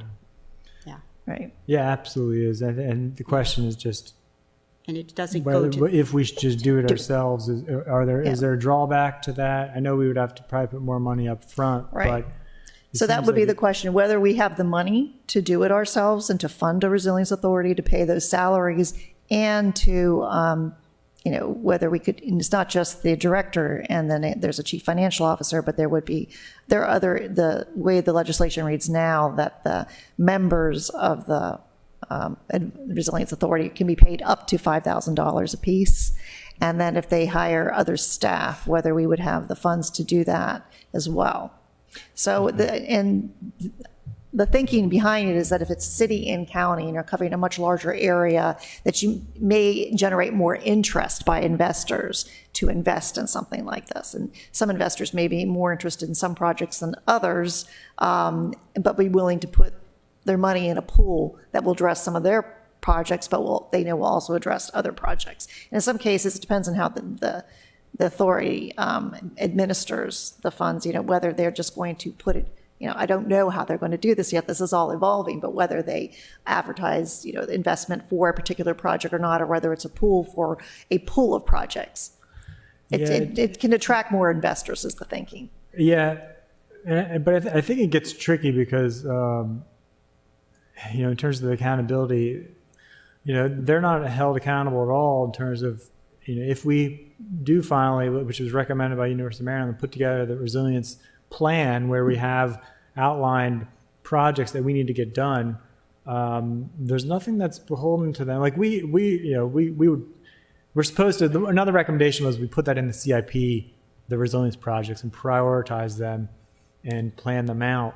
But again, there's nothing to hold this resilience authority accountable to those adopted plans, and that's what kind of makes me a little nervous about all of this. Is like where's the democratic accountability? Because we get to a point, but beyond that, I don't know.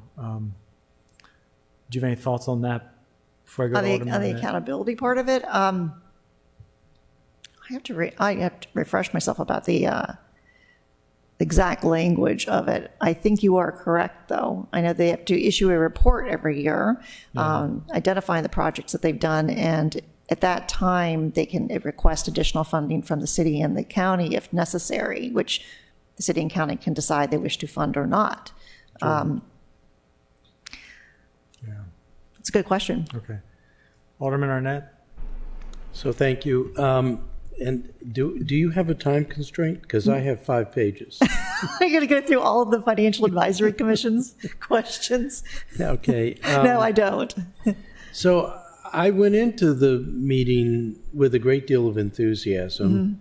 I've came out of the FAC meeting with concerns, but I take your opening point today. This is going to happen, and we got to get our act together.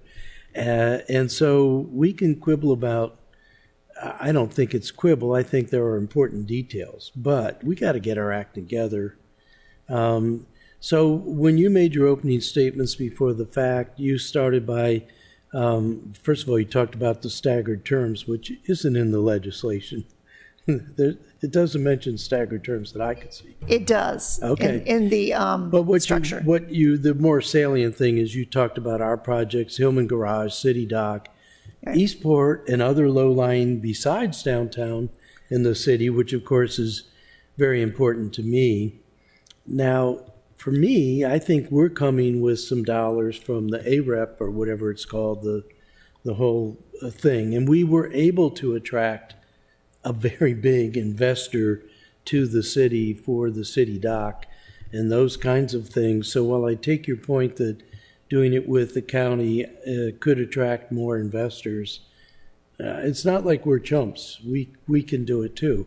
But then you started reading the county projects, and it's just like you alluded to, Rob, road and bridge projects and some stormwater management projects, and that's led to Jim Carpella, I think that's his name, asking questions like, well, how are these projects prioritized between the city and the county? But also, how do you differentiate them from just ordinary capital improvement projects? And I think that is going to be something we have to sort out. What goes in the resiliency sustainability box versus we have to fix it anyway and just use our regular bond rating kinds of things. But the two big questions that, and I won't belabor more of it now because I hope we're going to have more time, were where's the money coming from? What is the source?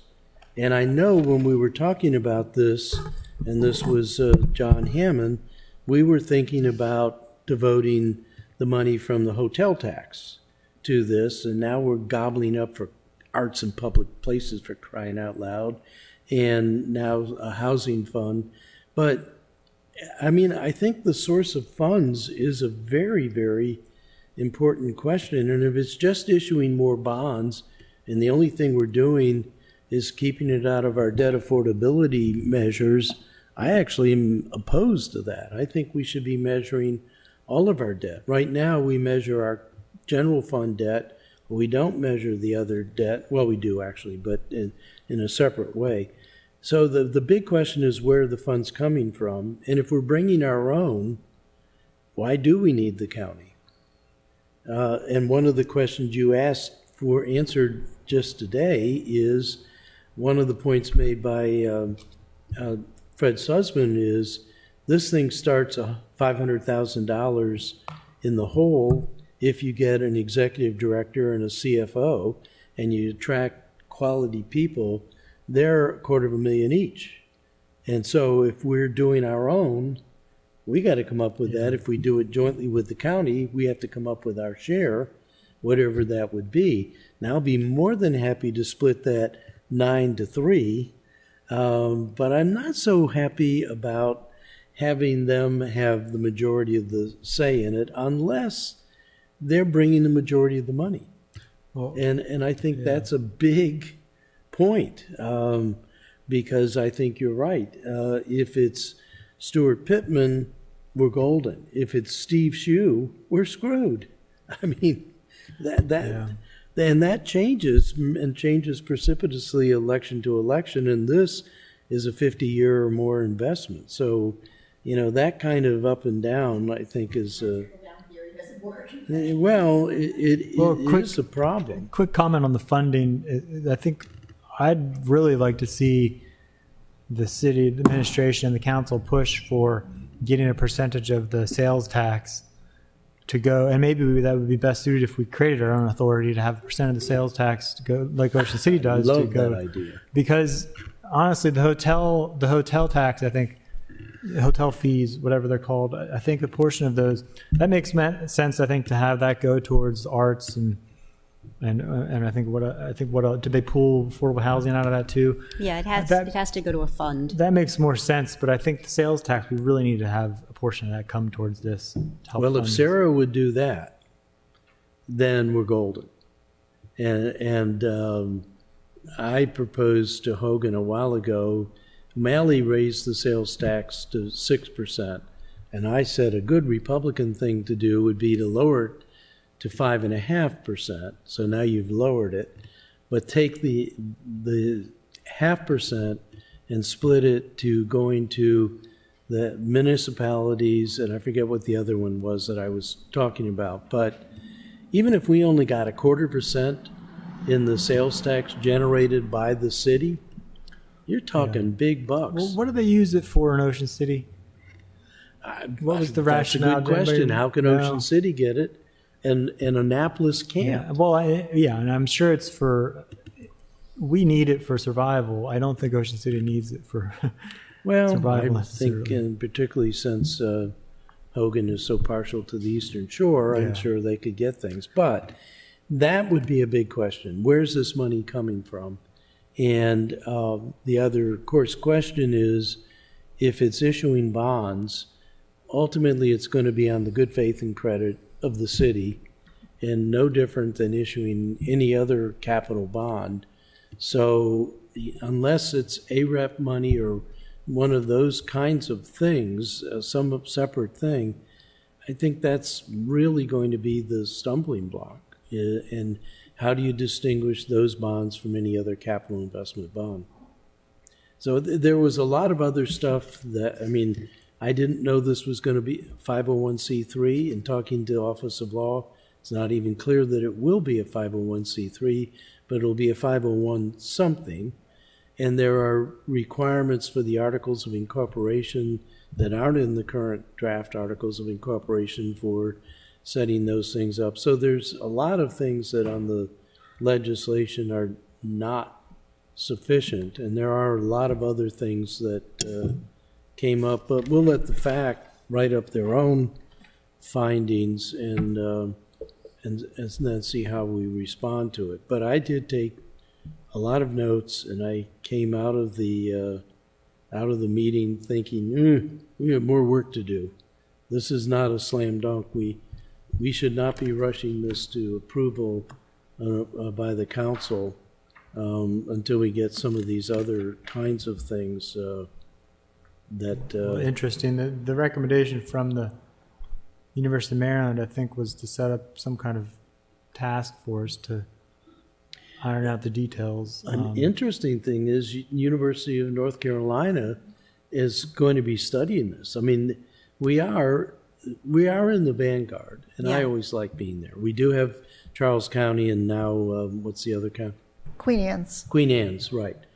And so we can be looking vicariously to see how it's going for them. And to your point about the road infrastructure, Queen Anne's and Charles County are focusing a lot on bridges and roads. Relocation of them, elevation. They talk a lot about elevation of roads. I know that in the county, they're talking about, barriers, like sea barriers, that kind of thing on roads. Obviously, the Shady Side Peninsula and the Mayo Peninsula are real concerns for them, just as Eastport is for us. So roads can be dual purpose. I've always thought we should just raise the height of compromise and have a dike. Now, the people on the wrong side have got some problems, but roads can become barriers and hold out water and also hold in water, so you got to have a system of pumps. Bridges, the interesting thing about that is fixed bridges affect waterway passage. You can't get under the bridge when the water level's higher, so you got to do something about that, and eventually when the water gets higher than the bridge, you can't go across it either. Right. So, I think it's totally legitimate. It was so stark when you were talking about the concrete specific things we're doing, Hillman, City Dock, Low Line, Eastport, and then they're talking about roads and bridges. It was sort of like, okay, different emphasis there. And then what happens in the 9-3 governing body when there's a question of what do we do next? Do we do the Mayo Peninsula or do we do Eastport? And how does that get decided? Because I know how I want it decided, but I bet Mayo Peninsula people want it decided in their favor. And actually, since we're all getting sea level at the same pace, do we even get to make either or decisions? Right. Because some of them are you go away decisions. Sure, there's managed retreat decisions, which constitute abandonment in many cases. But I think we have some more time to all the questions that were raised by the Financial Advisory Commission and others. The county process is a lot longer than ours, and than the city's process would be. So I think there's time for the city council to iron out some of these questions and make legislative suggestions. So Can I ask a I'm curious question to know, on that? Wait, I would just want to. Jackie's system wasn't working, so she had to come in to David's office. And when you got up to leave, you made a comment. Oh, did I? I couldn't quite catch it, so you're lucky you weren't on camera or recorded. But I bet it was, wow. What are they complaining about? No, I thought they were all really good questions. Really good points. All right, yeah. good. I'm glad to hear that. So, Yes. So what Alderman Arnett was referring to where my comments I made in the beginning was that it's understood that City Dock is the first project out of the box. And that's the first priority, and it's very expensive, but it's one that has to be addressed immediately. And then for the county, their biggest priorities, they've identified about $20 million in road and bridge projects, whether they're existing roads and bridges or new.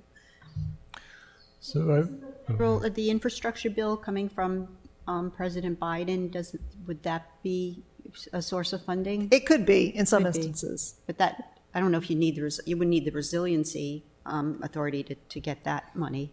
I guess that remains to be seen, I think. But I think that question about infrastructure, I want to go back to, because you also mentioned the managed retreat, which, I think that's, in the city, we don't really have too many places to retreat to. No, we don't. Unless And- we're going to build really dense housing behind, off of the shoreline.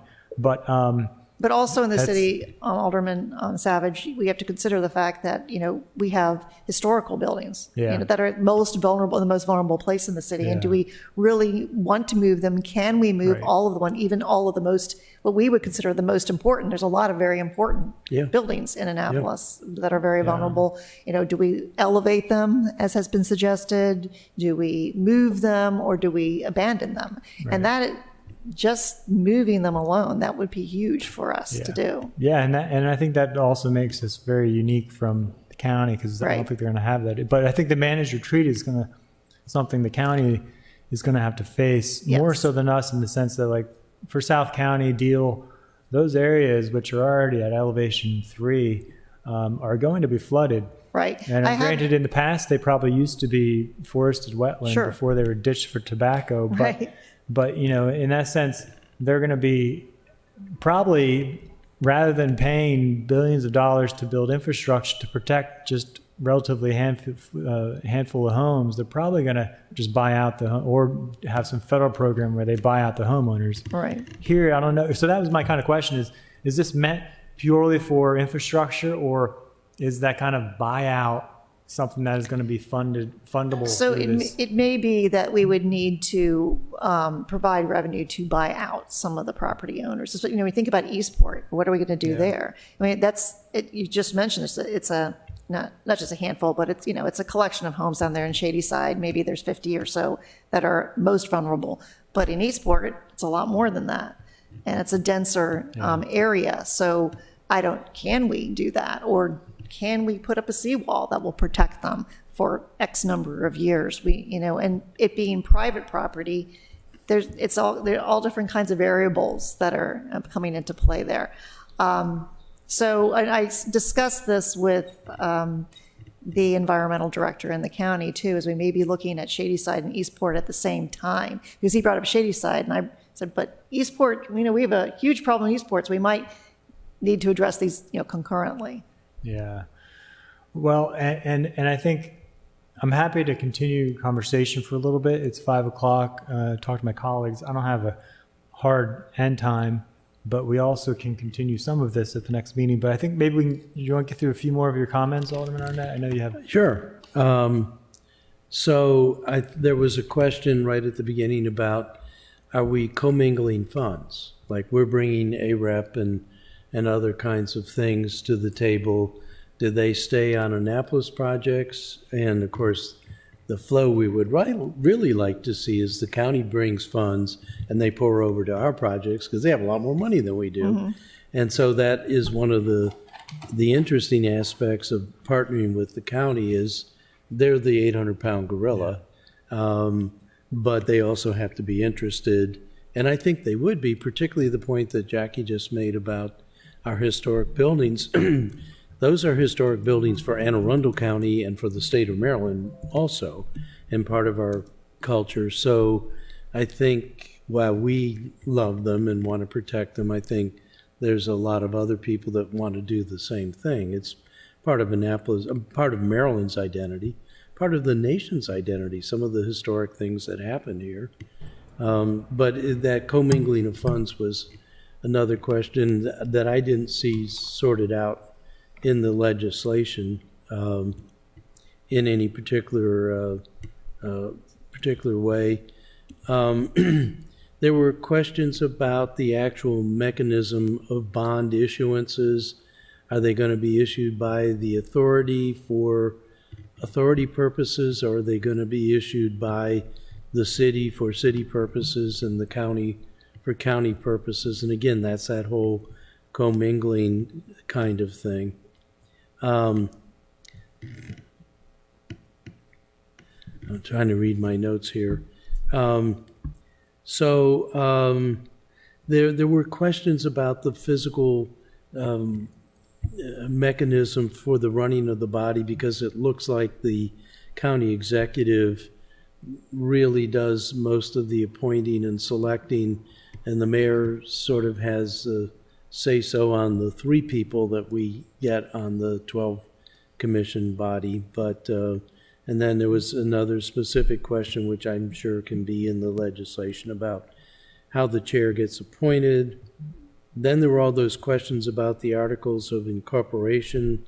It says here, articles of incorporation doesn't address the membership and requirements for the membership, and can it be amended by both the city and the county?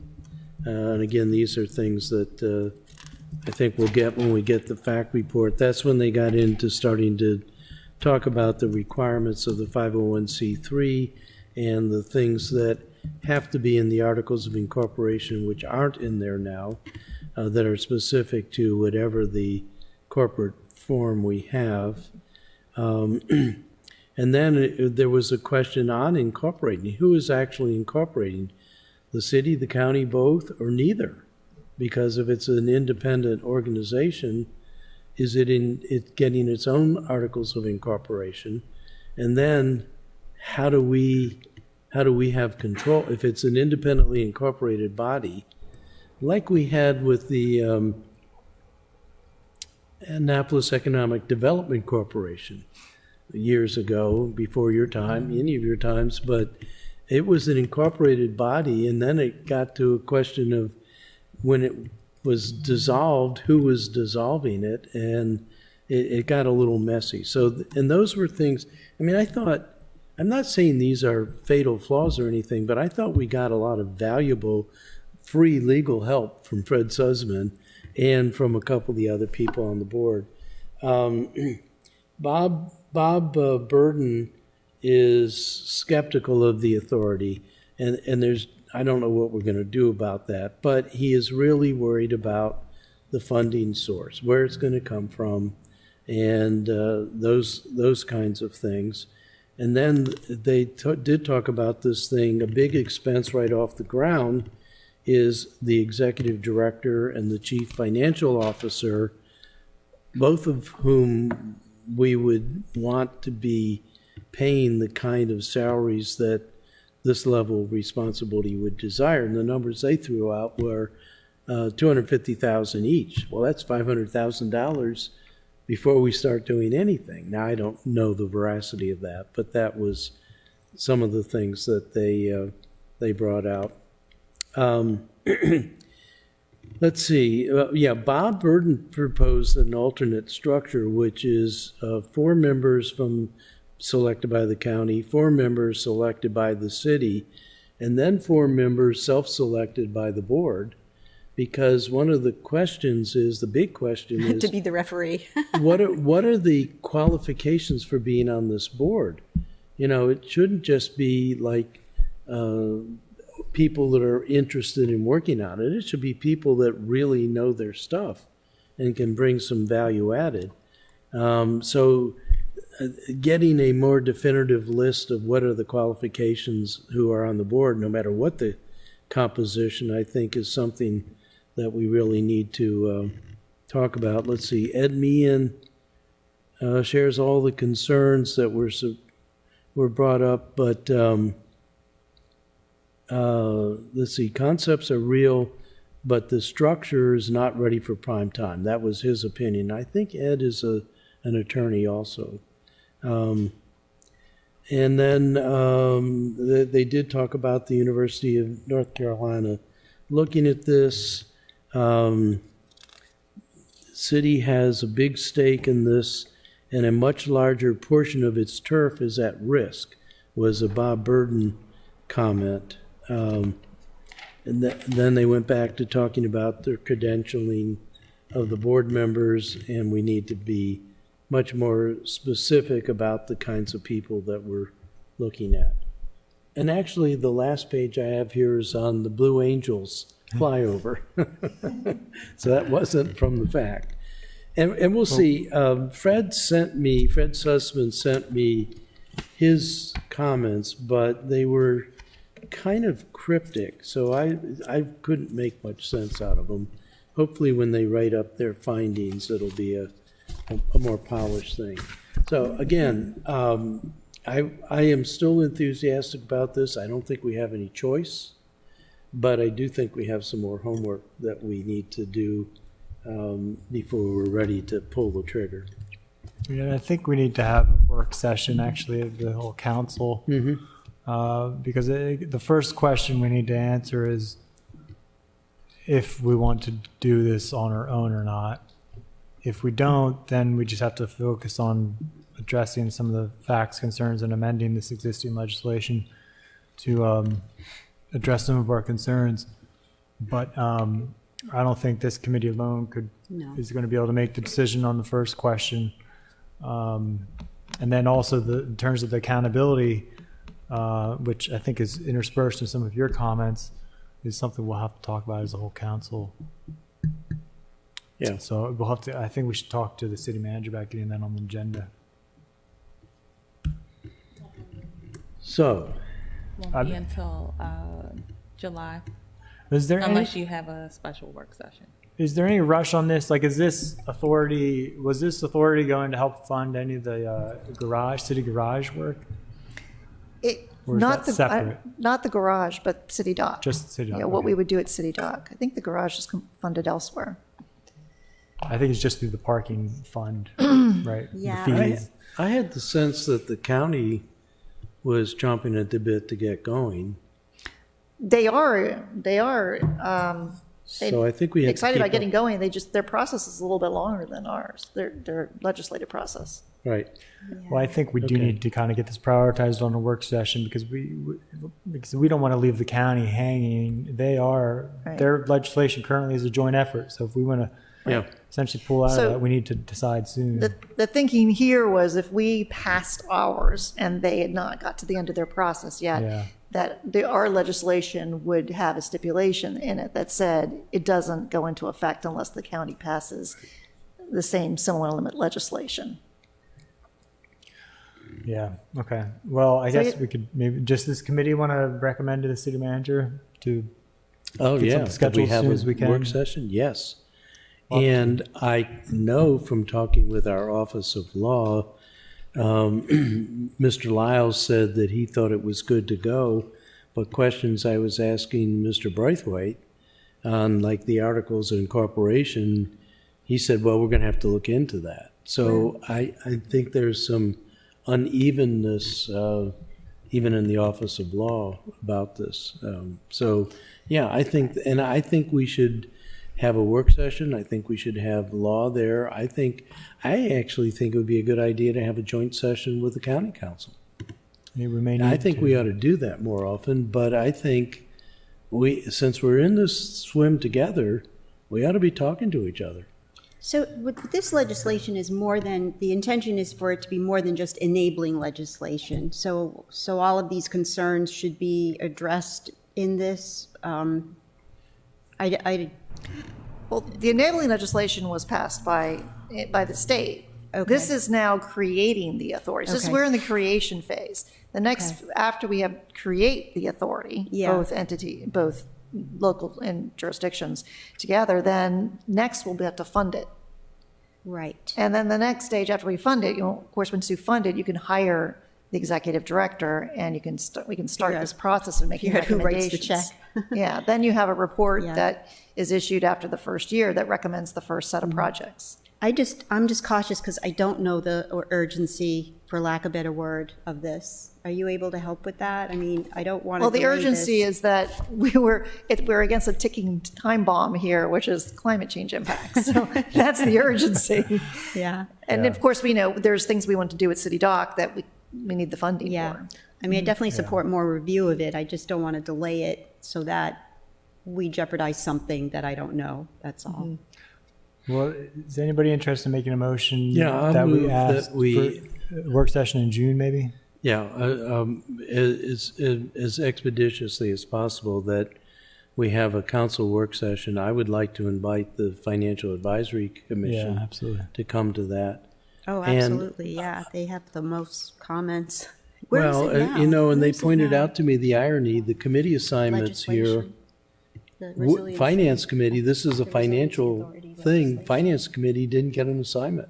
Oh, it's up So we're here. not taking it Where up, does it go so, next is what my Yeah. question and I'm is. not sure how much we Yes, need yes. to, but I think this committee can do better. Anyway, Okay. so having a city council work session as early as possible, invite the Financial Advisory Commission to join us, one or all. And I do think there's merit in thinking about having some kind of a work session jointly with the county council. But I'll just make the motion that we have a work session, city council work session with the fact there. It's going to rules next, so we should delay that, I think, right? Until after the work session? Yeah, rules is think getting so. delayed itself because the chair is out no. of town for our meeting is the 1st of June. So I think it's looking like we're moving it to the next week. Is that right, Takia? Yikes. I was gonna talk to Rob about it to see which day worked better for him. The Can't killer you- said either she would do that Thursday instead of the Tuesday that it's on. So move it from the 1st to the Don't you have a, third Let's chat after or the about it. 8th. don't you have a quorum chat at before we rules, leave. Ross? Or you? Yeah, I think I have a Alderman, conflict then because it's well, we meeting can with we the can c- do our scheduling after the meeting. Alderman, are you interested in seconding that motion to have a work session with? In June, yeah, not, Okay. yeah. All right. So all those in favor of making that recommendation to the city manager? Aye. Aye. All right. Motion carries. Screen, could you mention that to the city manager? Thank you. All right. And maybe we may want to think about inviting the county's environmental director, Mr. Johnson, to that meeting. that'd be Um, good. I'm not sure. Well, we'll have to give that more thought. But I think there are definitely some internal questions we need to figure out first. But like I said, I don't know if we can really afford to do it on our own unless we can get some kind of funding mechanism from the state. And I don't see that as being too much of an ask. But we'll have to sit down with our delegation and Well, that's work really that the out. question. Are we all bringing our own funds to the table? For downtown, we're bringing our AREP money, the 64 million that's left over, and it could be even more.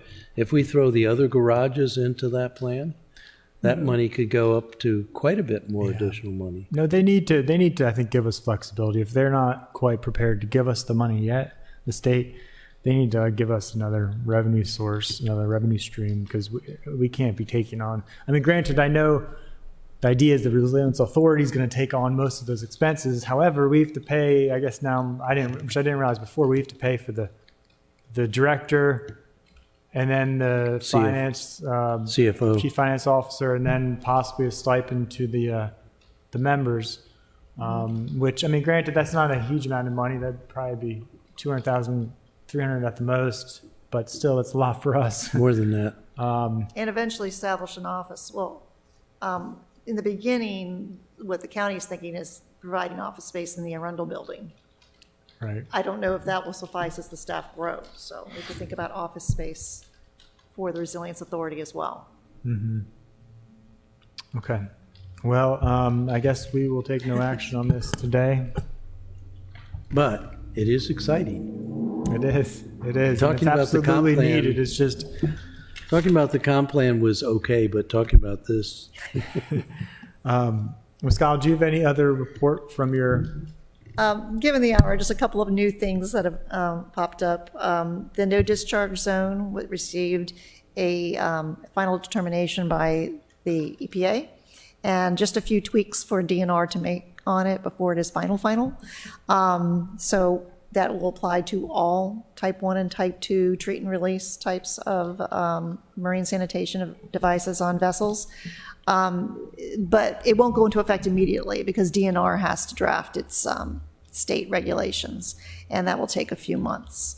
And the county and the city contributed funds towards public education and implementation through the Severn River Association as our contractor to do that work. So I'm starting to speak with the Severn River Association and the county about how we're going to go about that, what form that will take. And the second thing is the city received a grant from the Department of Natural Resources earlier this year to implement a public education and behavior change campaign around cigarette butt litter because they're plastic.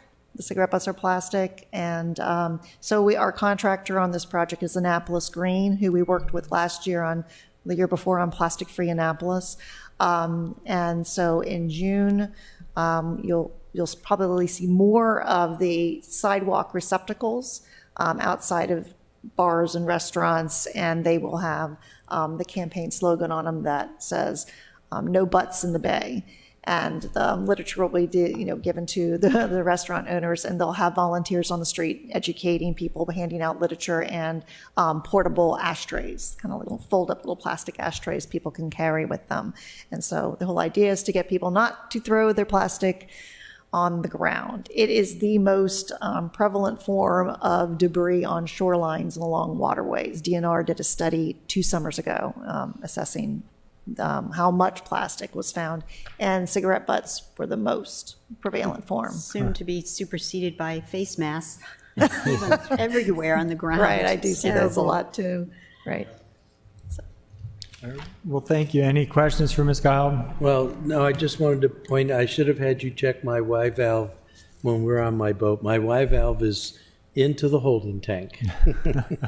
Okay, good. Oh, and also there were questions about the no discharge zone and who would enforce that, whether our harbor master would be tasked with that, when she was feeling quite overwhelmed if that was going to be the case. But that is not the case. MDE has the primary responsibility for enforcement, but the Maryland Department of Natural Resources Police will do the enforcement, and it's $10,000 per violation per day. But DNR has decided that they will issue a warning the first time. Second time for a violation, then they will enforce the fine. So another question, I guess, that thought of for you. Do you know what the plan is? This may be a better question for the city manager, but you know what the plan is for a transportation director? And I'm asking because I think that, granted, we're so close to an election, but whenever that's advertised, I think it would be a good opportunity to get somebody who really wants to lead on transitioning to a new electric model or some I other kind of second that. smaller model. And I also think that Eric should interview the person, just somebody that thinks outside of the box and Yeah. moves us forward. That's not to say that, that Rick didn't, but I think we need I'll stop now. Yeah. No, I don't know exactly what the plan is there yet. I spoke to David about that last week, and he was deciding what to do exactly. But I'm hoping it's someone who's going to be of the mind of Rick Gordon, who I was talking to about buses, and he was on board with transitioning to electric buses by 2040 and with the idea of smaller buses in the city as well. 2040?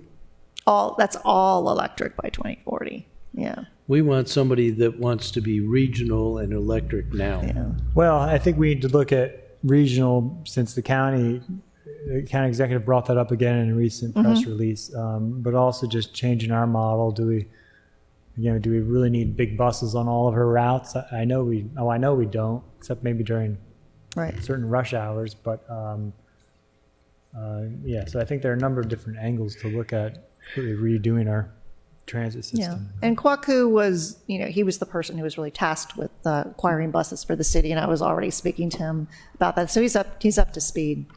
I'll continue to work with Kwaku as we get a new director. Somebody just told me Canada somewhere else had Quebec is all Quebec. electric. Yeah, it was Quebec's all electric for transit. Yeah, and they're small buses. Brian Callahan sent us a video showing the buses. I have to look that up. They're There's a lot of cities. LA's ahead. A lot of California cities like LA are moving towards all electric. Almost there, in fact. Most major cities are moved to all electric buses. Yeah. Well, and I guess that's one question for the resilience authority is going back to that. Is that going to be more just on adaptation as opposed to mitigation? They are focused on infrastructure.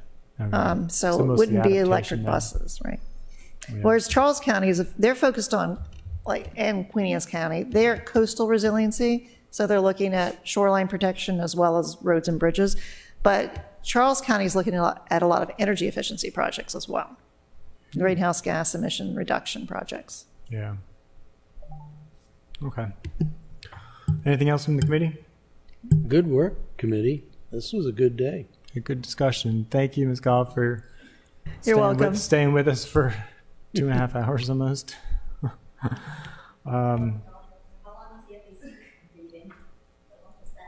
What was that? About normal. Fred really, because he has business, so he likes to get out of there 8:30, Yeah. 9 o'clock at the latest. So, yeah. All right, so anybody have a motion to adjourn? I motion that we adjourn. No, I don't want to. You look like you second. want to stay with Second. us. All those in favor of adjourning, please say aye. Aye. Aye. Meeting is It is adjourned. nice. Nice to